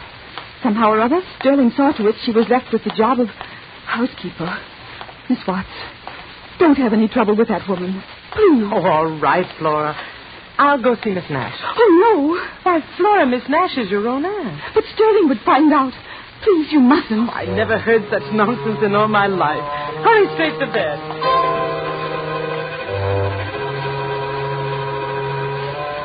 I went to the top floor of my building and entered the small waiting room of Miss Nash's quarters. It was empty, but just opposite was the door to the private apartment, almost halfway open, and I walked over to it, ready to announce myself. Then I stopped, dead still. Penelope. For it was then that I heard... Are you there, Miss Sterling's Penelope? voice. We're almost in touch. Yes, I hear her now. Very faint, but nearer. Nearer. It was an incredible sight. Miss Penelope. Seated at a table wholly unlike the elderly but austere white-haired lady I'd seen before was Miss Nash. Her eyes were closed, and swaying gently, she seemed utterly transfixed as she listened to Dean Sterling's low murmur. We're here, Miss Penelope. We're waiting. Yes. Speak to her, Miss Nash. Speak to her now. Oh, all right. Can you hear us, Penelope? Miss Sterling says you have predicted some tragic accident for another of our loved ones. And then Sterling turned toward me. What are you doing here? I'm sorry. I wanted to speak with Miss Nash. This is not the time or the place for that. What is it? Miss what? Miss Nash, it's about your niece. I'm familiar with this matter about Flora, Miss Nash. And at the moment, I don't want you to be disturbed by anything so trivial. Trivial? But I don't see how you can call it trivial, Miss Sterling. Flora was ill today. Why did you send her back to the field? Because she was no more ill than you are. She was simply up to her old trick, playing on the sympathy of a new teacher. Come, we'll talk about this outside. No, Miss Nash, your niece... Miss Sterling, she'll handle it. Miss Sterling knows best. Yes, Miss Nash. Good night. Good night. If you'll just step out here. Now. Miss Sterling, you evidently don't realize that Flora Nash suffers from a slight heart condition. It's entered on her card. I'm sure it is, because I entered it. I'm a very competent judge of her state of health, Miss Watts, for the simple reason that I happen to be a registered nurse. Can you say the same? Well, no, After this, please be assured that I don't take a practice of deliberately murdering my students, especially the niece of my employer. I'm very sorry, Miss Sterling. Very well, Miss Watts. That will be all. But it wasn't all. I was bewildered, even alarmed, I suppose, at the recollection of that voice calling out, Miss Penelope. And I went to the one person that I felt must be told. For quite a while, the housekeeper said nothing, then she motioned me to a chair. You might as well know this, Miss Watts. Sterling, you see, has deluded Miss Nash into believing she can actually hear Miss Nash's sister. She then reports, relays, messages which are supposed to come from Miss Penelope. But, Melody, I'm afraid I don't understand. My dear, these messages direct Miss Nash to delegate more and more power to Sterling. That's her grip on Miss Nash. That's the instrument she's using to get the whole school away from her. I can't understand. Miss Melody, how could she ever delude Miss Nash that way? The head of a school and intelligent... An old, grief-stricken woman, Miss Watts. More important, she's a woman who's been thoroughly sold on Sterling's clairvoyant power. You see, Sterling's made quite a number of predictions, and always they've come true. They've come true? Because she makes them come true. Miss Watts, there's a reason why I've told you this. I have the feeling that rather soon there'll be another prediction, and somehow, some way, it mustn't be allowed to come true. I want your help. Miss Melody, what could we do? Yes? Sterling. What? I'm perfectly aware that you regard me as a very ominous creature, a sort of Lady Macbeth. No doubt your special charge, Flora Nash, shares the same view. So, bring her along when you come to my cottage tonight. Your cottage? Yes, there'll be some other girls. I'm having a little party. Well, I hadn't... What's the matter? Don't you want to? What? Oh, yes. Yes, of course I do, Miss Sterling. I'd love to come, thank you. Good. And you can come too, Melody. 8 o'clock sharp.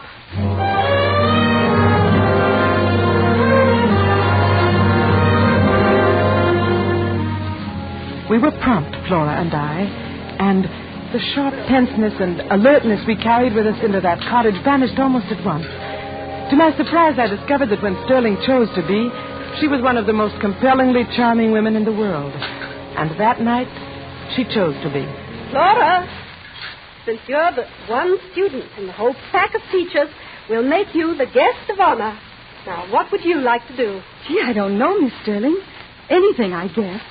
Have you any ideas, Miss Watts? Well, we can always play cards. That, of course, is exactly why we shouldn't. Sterling, I've got it. What? Remember last spring, that seance you gave us? Oh, no. No, I don't think so, Helen. In the first place, I haven't picked up a single new trick. Oh, that's all right. It'll all be new to Watts and Flora. Come on, give them a chance to see you demonstrate your real powers. Yeah. All right, then. Oh, no, I'd rather not. Flora, you're not scared, are you? A little, maybe. Well, don't be. It's all in fun, like watching card tricks. Need any help in here? Oh, thank you. Yes, we'll use this large table. Come on, Flora, you stick with me. All right, Miss Watts. So presently, in a room quite dark, we ranged ourselves about a large bare table, at the very head of which sat the dean. And then, for several long moments, there was quiet, broken at last Yes. by the low drone of Sterling's voice. Yes. I hear you. Yes. Yes. But you must announce your presence. Let us know you're here. Speak louder. Louder. Your name is Coleman. Miss Watts. Coleman Nash. That's my great uncle. And you're trying to warn? To warn?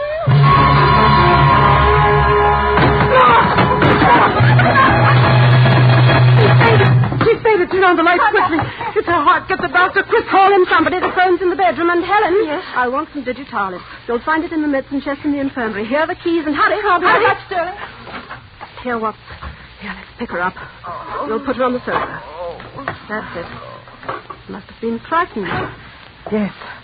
Frightened nearly to death. There. Miss Sterling, you did this deliberately. Deliberately? You knew that girl's heart condition. Why, what? You can't anticipate a thing like that. I was simply going to tease her, warn her not to fake any more illness. Yes, well, you see how she's faking this one. You planned this, Miss Sterling.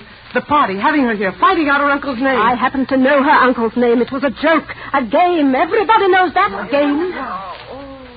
She's coming to. You tell these women it was a game, but will you tell that to Miss Nash? You don't know what you're saying. Oh, yes, she does.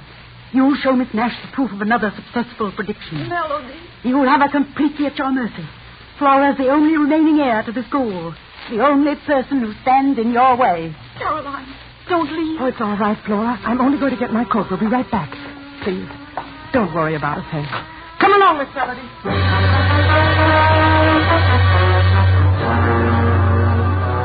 It was 5 minutes later that Melody and I crossed the campus to Sterling's cottage and found it empty.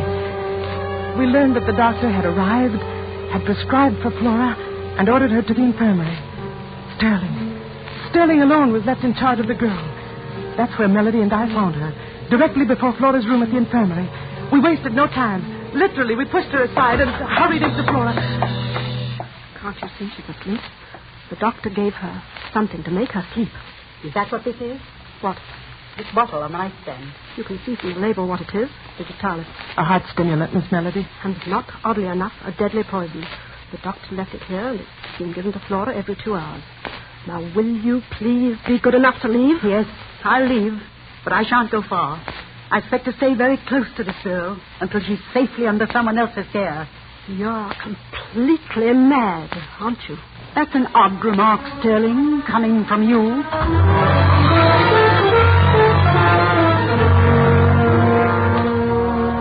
We maintained a watching post not far from the room. And from there, first Melody, then I made regular trips to the bedside. Flora was better. There was no doubt of that. And so at last I dropped off to sleep. A sleep that lasted for an hour or more. For dawn was filtering into the long infirmary corridor when I woke. Suddenly, Melody was shaking me. Caroline, it's happened. What do you say? Caroline, it's happened. What are you saying? She's dead. Flora's dead.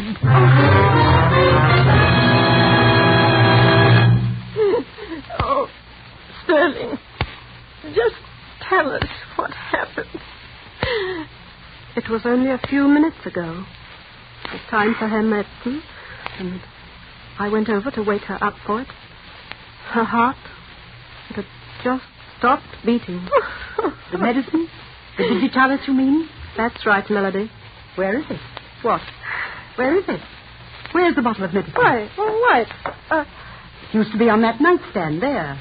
But it isn't now. Where is it, Sterling? What have you done with it? I don't know. Let's see. Under the bed. It might have rolled under... But it didn't.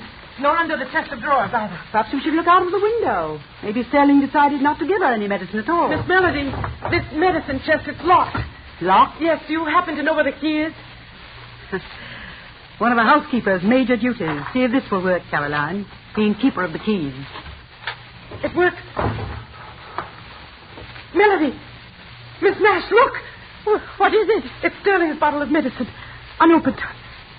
Unopened and unused. I was right, Sterling. You just sat there and watched her die. That's not true. Helen, you saw me give Flora some medicine early tonight, right after the doctor left.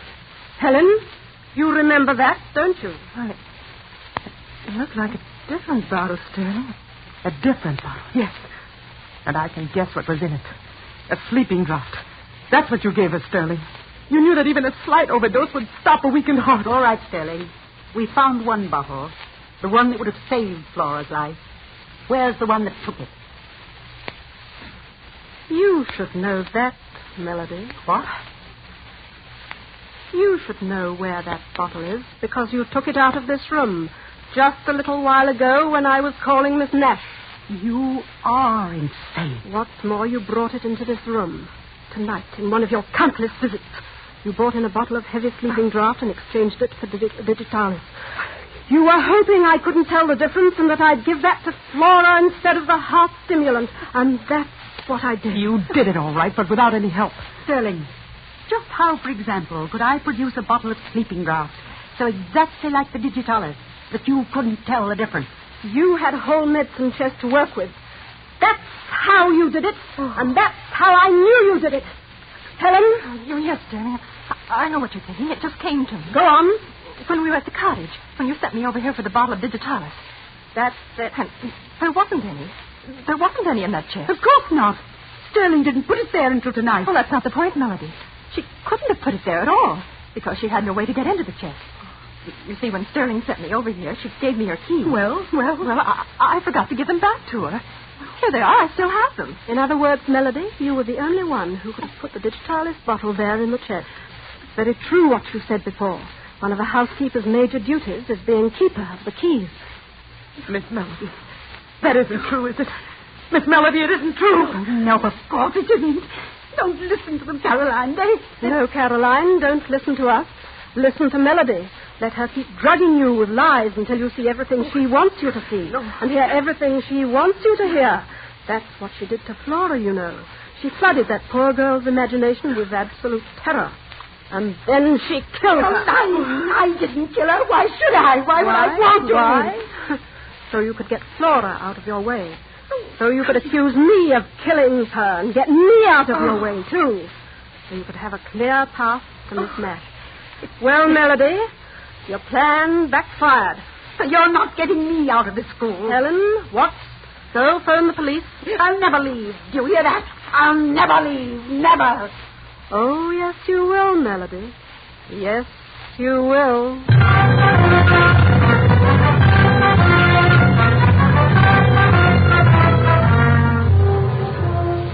And Sterling was right, too. For within the month, Melody was an inmate of a quite different kind of institution than the Nash School. Life settled down then into a state of normalcy that lasted through the rest of the year. Lasted, in fact, up to just 4 hours ago, when I was crossing the grounds toward the main gate. All of the teachers had gone into town, and I was on my way to join them. When I saw it there on the grass, a tiny object, glistening dully in the late afternoon sun. What made me pick it up, I don't know. But when I did, it was as though a rocket exploded in my brain. It was a small empty bottle, and its label bore the slightly faded letters of the word digitalis. Then in the next instant... Find something? Sterling! Yes, I have found something, Sterling. This bottle labeled digitalis. You know, I'll bet anything in the world a good chemist can find traces of a sleeping drug in it. You mean? Then you found it. Melody's bottle. Melody's bottle? My guess is that Melody's bottle, as you put it, never will be found because it never existed except in your mind. What? I picked this bottle up right here, Sterling, right where I'm standing, just 3 feet from the trash bin behind your cottage. That was careless of me, wasn't it? You used this bottle. You used it to get Flora Nash out of your way, to kill her and make good on your warning. You're taking it to the police, I suppose. I want to see if they can find your fingerprints on it, Sterling. Yes, I'm going to take it to the police as fast as I can get there. Certainly, Watts. And the best of luck.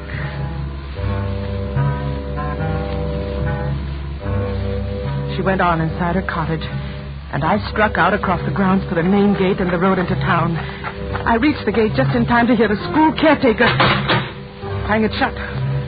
Miss Sterling, he explained, had just telephoned the order. An early closing hour. I remembered the service driveway then, the other passageway through those high stone walls which had compassed the grounds, and I found that it, too, was locked.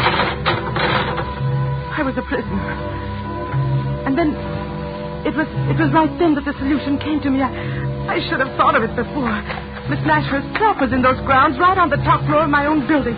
I would take the bottle to her. I would show her the proof.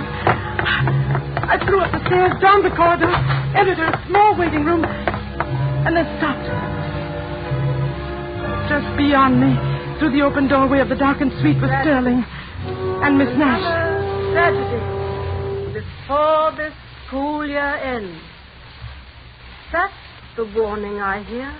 A warning? From Flora, did you say? From my niece? From your niece. Oh. She says there will be more tragedy. Oh, no. Before this school year ends. Tragedy. Oh. For one more woman here.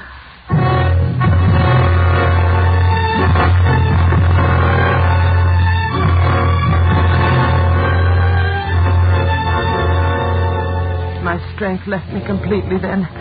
I don't know whether I fainted or not or how I got back to my room. But I'm here in it now. And it is just 10 minutes before midnight. 10 minutes before this school year ends. My door is locked. She has locked it from the outside.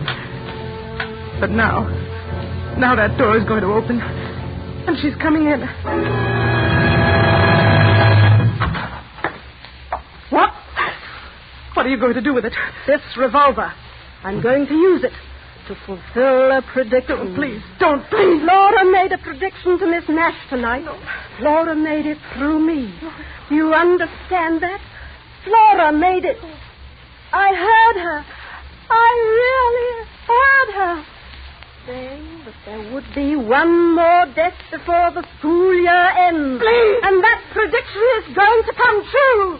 Now!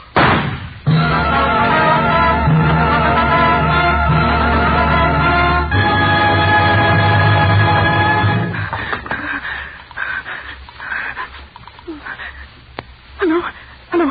The police station. You'd better send someone over to the Nash school right away. There's been somebody's shot herself dead.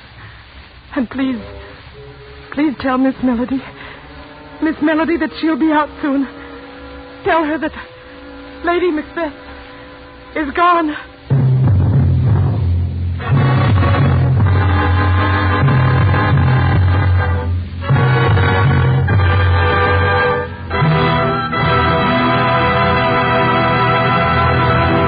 And so closes Finishing School, starring Margot, Elsa Lanchester, and Janet Beecher. Tonight's tale of Suspense. Before we tell you about our star and story for next week, a word about an American anniversary of 173 years this week. Still standing in California is a little winery founded in 1771. Settlers from foreign countries discovered early that California vineyards were among the world's finest. That in the rare combination of climate and soil which produces perfect wine grapes, California surpasses some of the most famous old world vineyards. Take Roma California Sherry or Port. They are magnificent wines, truly delightful. Yet, like all Roma wines, priced astonishingly low, because you pay no duty, no costly shipping charges. Toast the new year with Roma wines, America's largest selling wines. And let us hope that next New Year's we'll all be together, our sons and daughters, our husbands and fathers, in a world at peace. We help make this more certain with the war bonds and stamps we buy. So for 1944, increase your purchases of United States war bonds. Good luck and health to you one and all from the makers of Roma wines, made in California for enjoyment throughout the world. Next week, Roma Wines take great pleasure in bringing to you, in his first radio appearance of the year, Mr. Alan Ladd. Mr. Ladd will be heard in a swift-moving action drama played against the colorful background of the Midway in an amusement park and called The One-Way Ride to Nowhere. Don't forget then, next Thursday, same time, for Alan Ladd in Suspense. Presented by Roma Wines, R-O-M-A, made in California for enjoyment throughout the world. This is the Columbia Broadcasting System.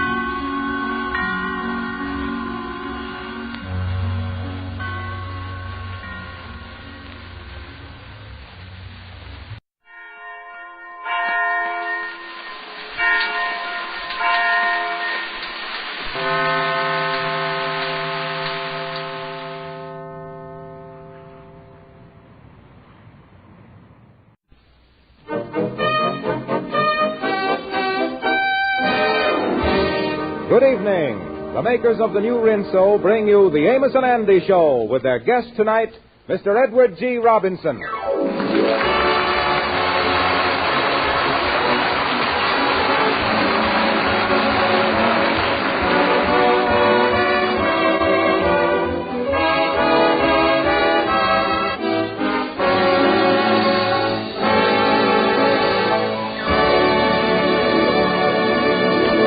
Well, it's New Year's Eve, and our friend Andrew H. Brown hopes to go out on a big date with the very attractive Amethyst Dunbar.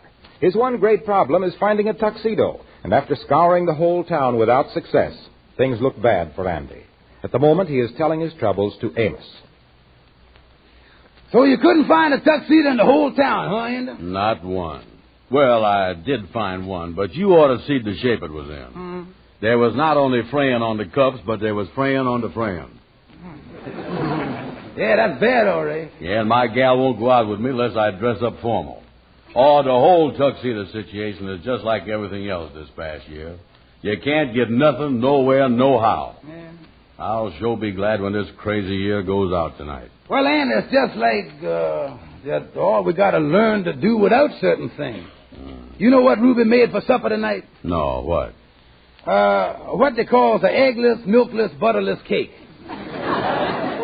Yeah, well, the way things is going, pretty soon we'll have a cakeless cake.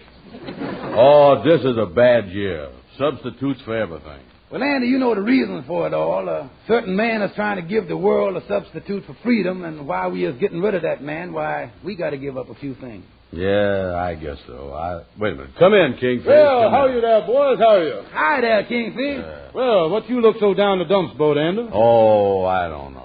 Andy is mad about what a tough time he done had this year. Well, I don't blame you, Andy. This year wasn't no rose for me neither. Wasn't, huh?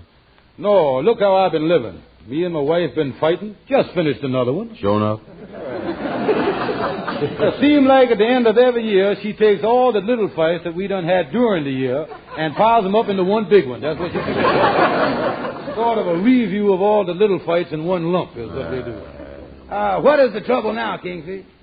Oh, she brung up the time that I didn't want the kinfolks to visit us. She brung up the thing about me not taking the job as a doorman. Oh, yeah, I was there for that one. That was a battle, all right. It wasn't no skirmish, I know that. Then last summer, she gave me $35 to pay some bills and told me to put it away, and I forgot where I put it. I never did find the $35. Oh, I remember that. That was last summer, yeah. Yeah, that started last summer, still going on. And the funny part of it is, I don't know what I done with it. Oh, we've been going hot and heavy with argument. Well, I don't see why I is sitting here sympathizing with you. I still got to get a tuxedo by 9 o'clock tonight. Well, you going to a party, Andy? Sure, I got a date with Amethyst Dunbar. Oh, you, huh? Yeah, but she won't go out with me unless I got on a tuxedo. And I is crazy about that gal. Yeah, I don't know what you're going to do, Andy, if you can't rent one. Need a tuxedo. Yeah. Of course, I would lend you mine free, Andy, but I done sent it down to Georgia to my wife's brother to get married in, and he ain't sent it back yet. Yeah. Oh, Andy's crazy about the gal he got a date with, too. You know, I was just thinking, maybe through my disconnections, I might be able to dig you up a tuxedo somewhere myself. How much would you be willing to pay, Andy? Well, of course, I don't want to pay too much. Oh, I would protect you there, you know. But on the other hand, it wouldn't be right to pay too little. No, but if you could find me something somewhere along there, in between, not quite too much and almost too little, that'd be all right. Oh, I am sure that we can work out something, Andy.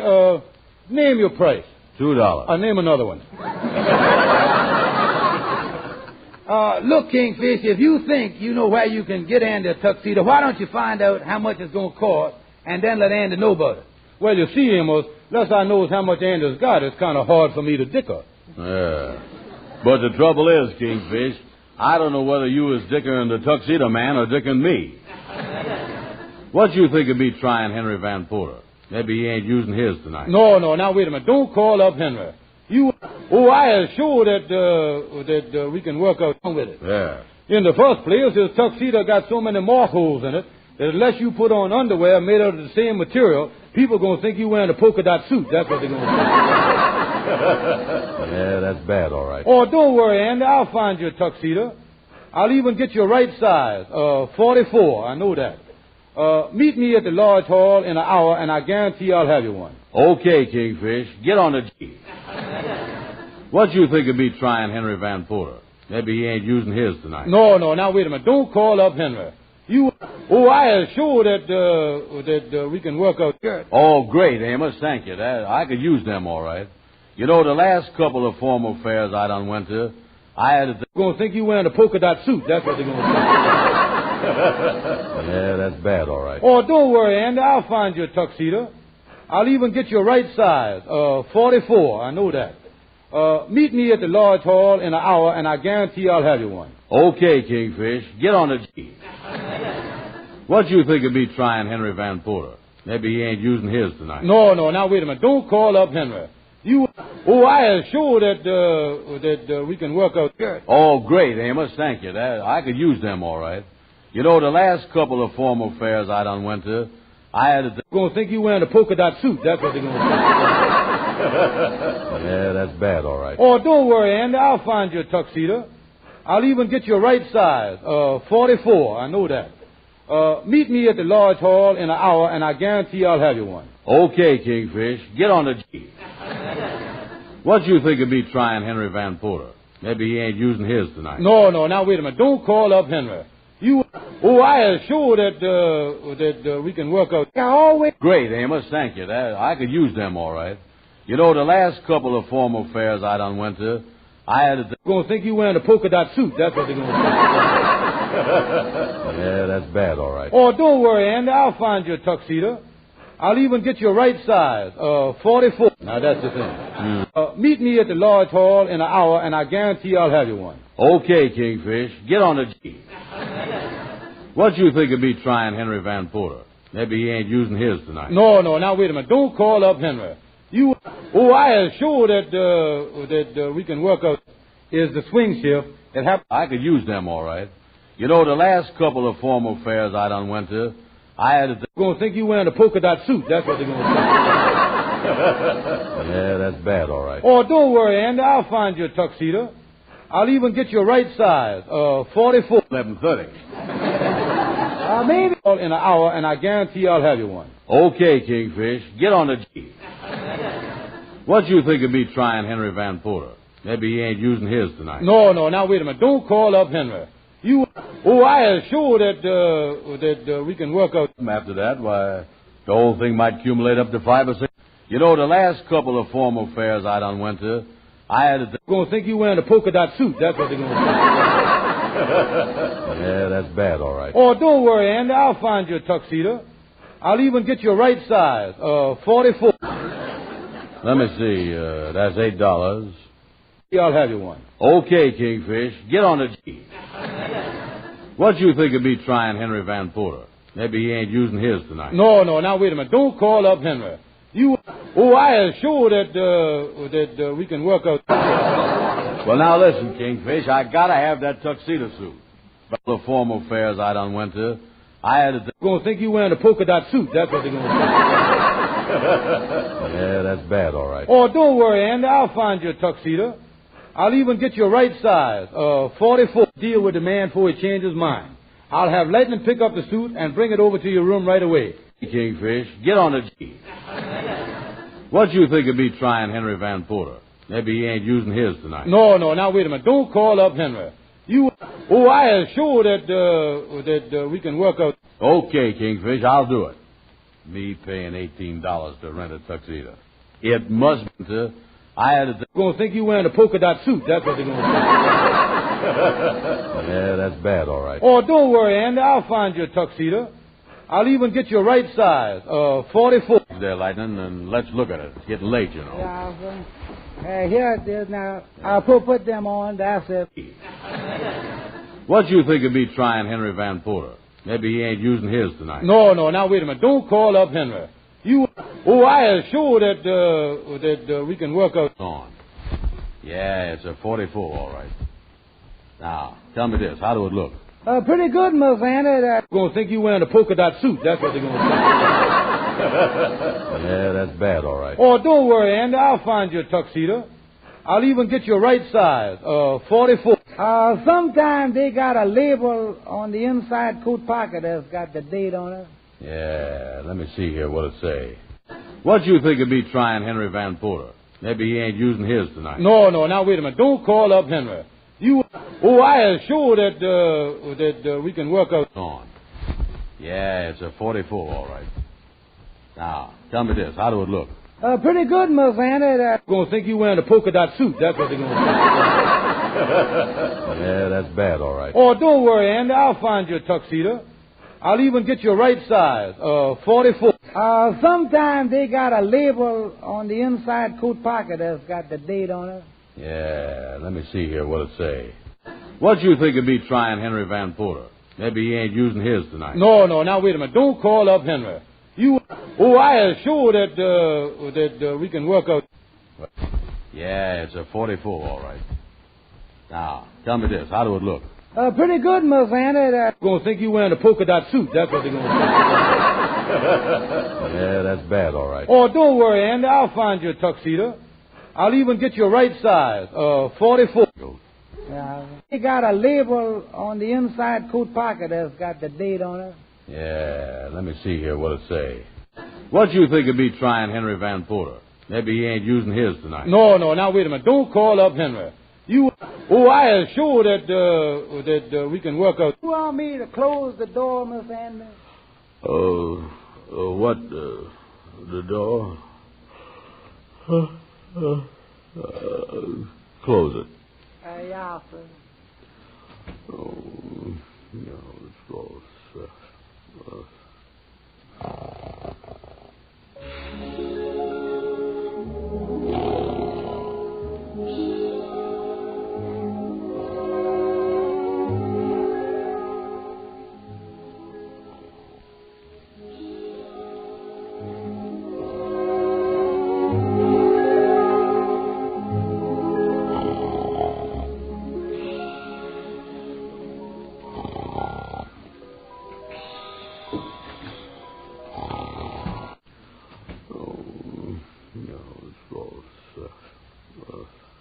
Buddy, stick him up. Oh, hey, wait a minute, mister. Wait a minute. Don't point that gun at me. Please, sir, don't shoot. Get up. Oh, yes, sir, yes.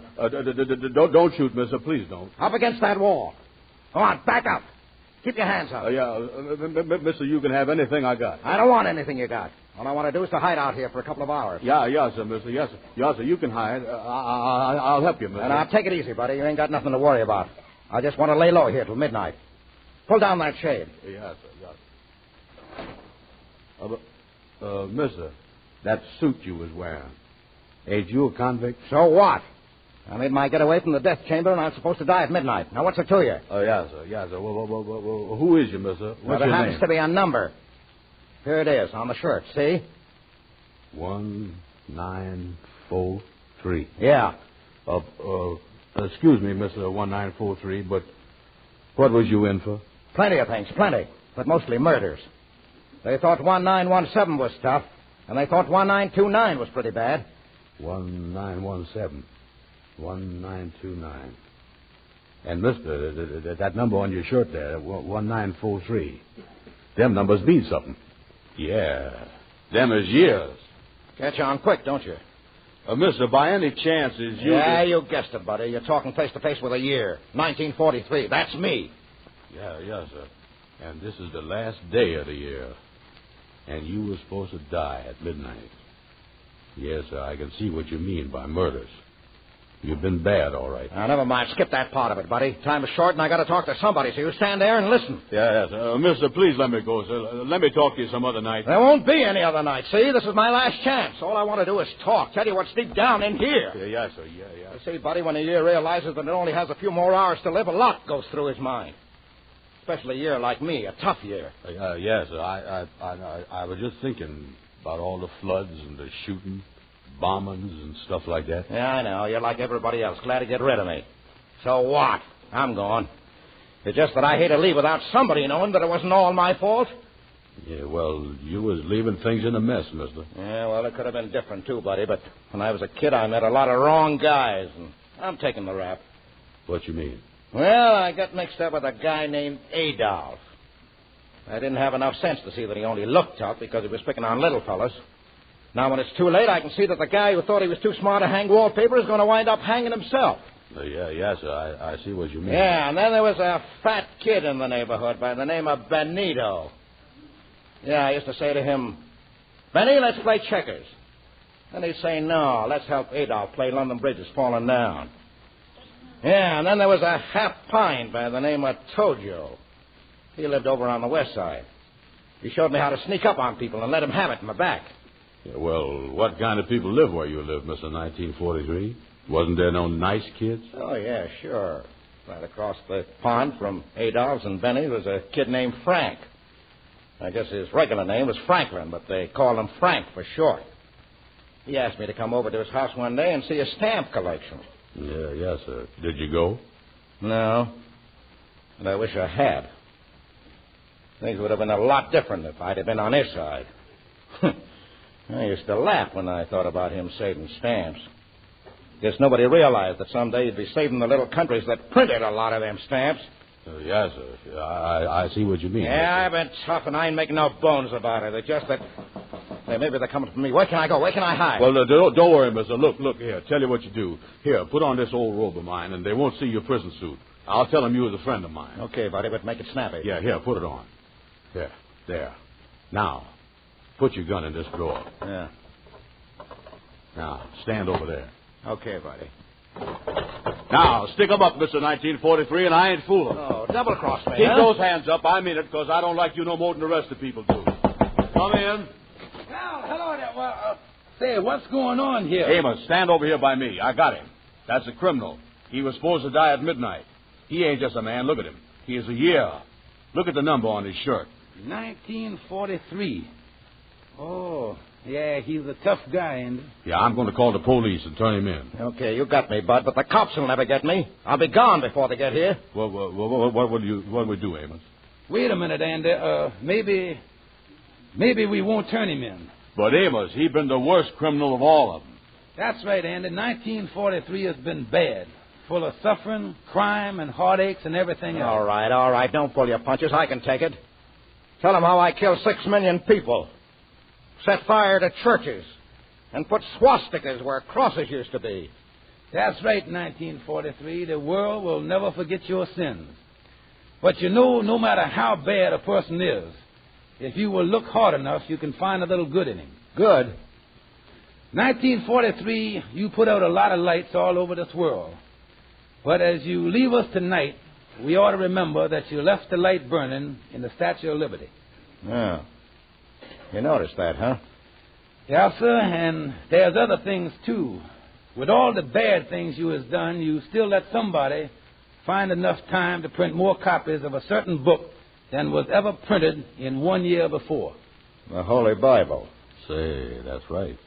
And when we needed it most, 1943, you give us the biggest potato crop we ever had in our history. And somebody told me that somewhere in between your crimes, you looked down on a scientist working on some old stale mold. And you let that man discover a new drug that will save millions of human lives. You know, Andy, no year that folks ever tore off the calendar was all good. 1943 ain't been all bad. Well, I'm glad to hear you say that, buddy, because when I took over the reins last January 1st, things weren't so hot. I don't expect history to list me with the heroes. I'm no 1776, and I know it. Still, I tried, and I'd give anything in the world if I could try again. But a year has only one chance to make good, and people have many. That's him now, the new year. Well, this is where I came in. Hand me the gun, buddy. Give it to him, Andy. Well, you ain't going to pull a fast one on us, is you? Well, the only thing I have left to pull, buddy, is a shade between two eternities. Well, here's your gun. Well, there's just one bullet left in this gun that has killed so many. I saved that one for myself. Guess I better go now and let him come in. He's got a lot to do, and he'll need every minute. Who knows? Maybe he's the year the world's been waiting for. Yeah, and try to remember that even a good year can't do it all by himself. Give the kid a little help and be patient with him. The tide has already begun to turn, but it takes the right kind of people to make the right kind of year. And one more thing before I go. Remember that this new fellow will have 24 hours longer on the job than I had, for he'll have the extra day of leap year. Now, if you'll all pull together and do your share, that day can be the day of victory. Well, here I go. God bless you. Happy New Year. Come on in, 1944. Goodbye, world.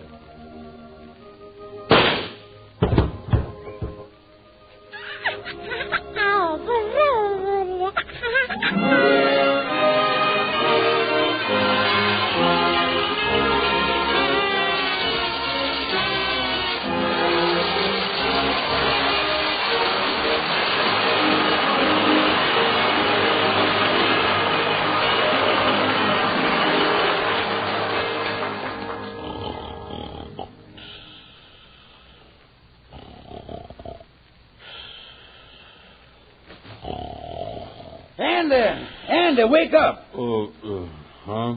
Andy, I brung you the studs. Hello. Oh, me. Why did that 1943 have to go and shoot himself? He was the best year I done ever talked to. Andy, you must have been having a nightmare. Wake up. Come on, you got a date. You're going to be late if you don't hurry. Oh, me. Amos, I guess you was right in letting him go, though. What? Well, he sure appreciated them nice things that you said about him. Who, Andy? 1943. Andy, you feel all right? Oh, me? Yeah, Joe. Come on, Andy, pull yourself together. Here, I'll hold your coat for you. Here. Cool. Oh, yeah, okay. Yeah. Oh, yeah, let's see how this tuxedo coat look on me. It's supposed to be a 44. It's an old style. Yeah, I can see that. Yeah, how do it look? Let me see. Well, the shoulders don't fit bad. Take the stuff out the pocket. It's kind of bulging there on the side, Andy. There ain't nothing in the pocket. There's something in the pocket. Oh, I tell you it ain't. I got my hand in there now. Wait a minute. I do feel something. Let me lift it up. Look, there's something in the lining. Yeah, take that safety pin out. Look, Andy. Well, I'll be doggone there's money. 10, 20, 30, 35. Amos, this is the $35 the Kingfish was telling us about that he never remembered where he put it. That's it, all right, Andy. Amos, hand me my hat and cane, son. Andy, you sure do look great. Oh, Amos, I'm telling you, this is a perfect 44.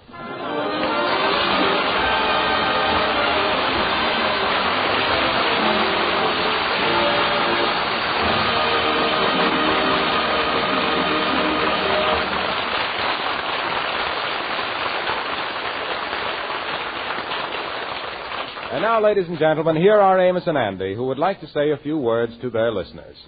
How do you do, ladies and gentlemen? Hello, folks. Well, this being New Year's Eve, we have asked permission to say a few words to our friends on the air. At this time of the year, we would like to let you know how grateful we are to you.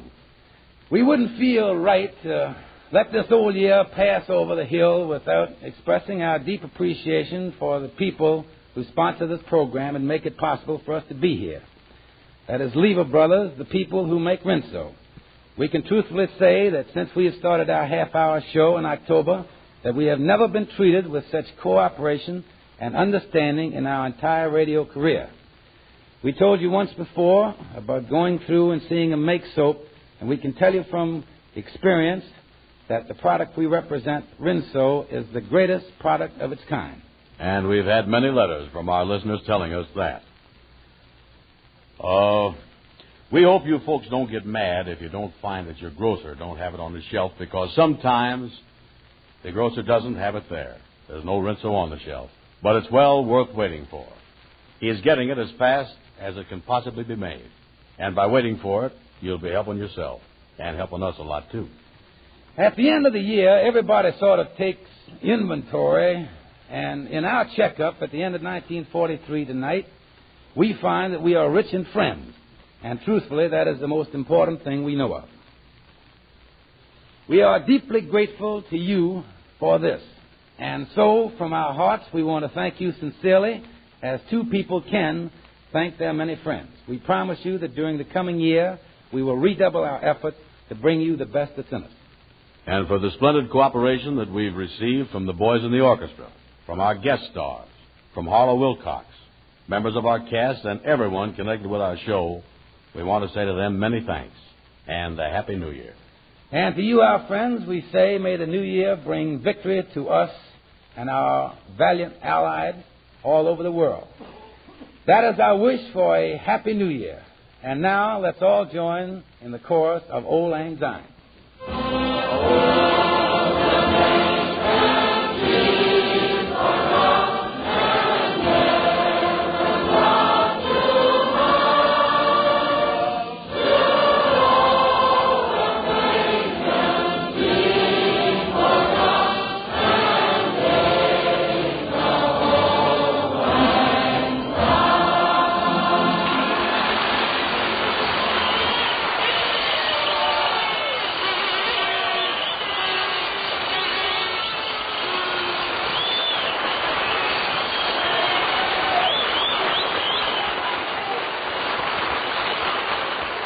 Perhaps you're lucky enough to have your loved one in the service home on leave, and you wouldn't be human if you didn't want to know about everything he's doing, nor would it be unnatural for him to want to tell you.